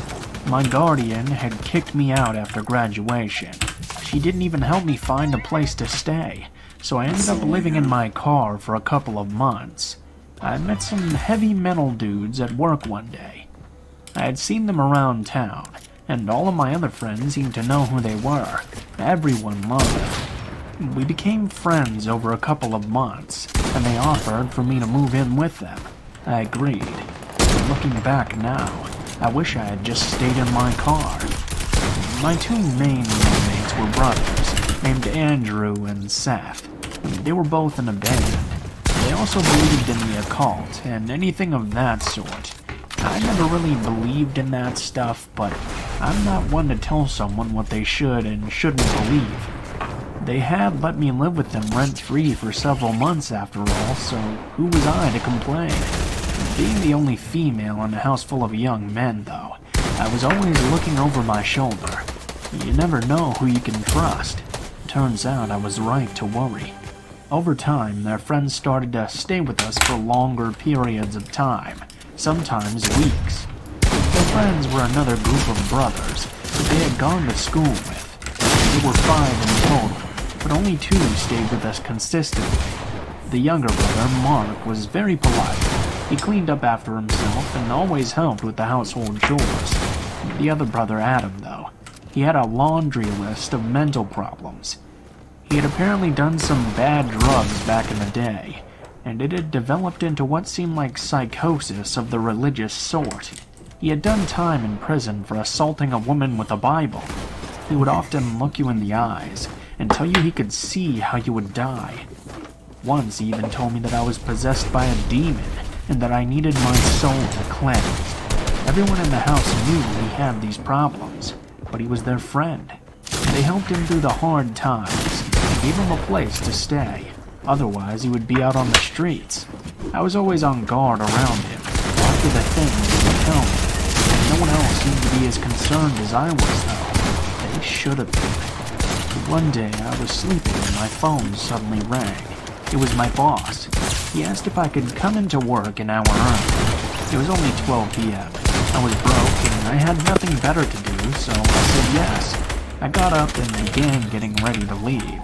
I walked out into the living room to see Mark and Andrew sitting on the couch, while Adam sat on the floor by the TV. He was watching scripture videos on YouTube, some real end-of-days type shit.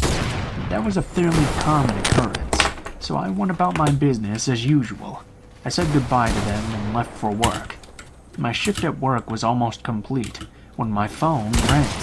My boss answered, handed it over to me and said, "For you." I was just a cashier at the place, so I assumed it was a friend that couldn't reach me on the phone. I answered, and heard a man's voice that I didn't recognize. Hi, this is Detective Williams. Something happened at your apartment today, and I need you to come into the station to talk about it. I left work immediately. I had assumed one of the brothers had been arrested for drug dealing or something. I was very wrong. I got to the station and was buzzed in. An officer escorted me to a small, cold room with a camera. He gave me a bottle of water and left me by myself for about 30 minutes. My mind was racing, thinking about what could have happened. He came back in and informed me that Adam had stabbed and killed Andrew at around 1 p.m. I was shocked. I had just left the house only an hour before it happened, and everything had seemed completely normal. I asked if there had been a fight. The detective informed me that there hadn't been a struggle at all. It seemed to have just happened out of nowhere. I gave my statement to the police and left with nowhere to go, still in shock and confused out of my mind. Our apartment was a crime scene, so I went to another friend's house to watch the news report. The police refused to give me any information on the case. Over the next couple of days, the information began to be released. Adam hadn't just stabbed Andrew once, not twice, but stabbed him over and over, and even nearly decapitated him. After the murder, he ran down the road still holding the weapon. He called 911 and informed them what he had done. I watched the news report in horror. We had known he was unstable, but this? He had fully confessed to the brutal murder and provided police with his notebooks. He had apparently been planning to murder all of his brothers, my roommates, and me. He thought that we were possessed by demons, and that this was the only way to free us. Luckily, none of his other intended victims were there at the time. Mark unfortunately witnessed the murder, but luckily he managed to escape. If I hadn't gotten that call from my boss, I wouldn't be alive today. This all started about a year ago. I, a 23-year-old female, lived on the second floor of an apartment complex and have lived here my entire life. The building is mostly comprised of families with young children and married couples. A lot of the families have lived here as long as my family has, so everyone knows each other pretty well. There is only one apartment unit that isn't occupied by a family, but rather by a pair of brothers who keep to themselves. One day, one of their sons, around my age, appeared out of the blue. He was strange off the bat. He would always wear a sweatshirt with the hood up and would run through the apartment complex to get to his apartment. I'm not sure what his face looks like because he always had the hood over his face. He lived on the first floor, on the backside of the complex, and would often go into his place by jumping through the window. He basically did everything in his power to avoid any interaction. I didn't mind him because I never saw him due to my busy schedule. However, one day, he started sitting on the top of the staircase that leads to my apartment. This was strange because his apartment unit was on the other side of the complex and on the first floor. I brushed it off at first, but it started happening every day.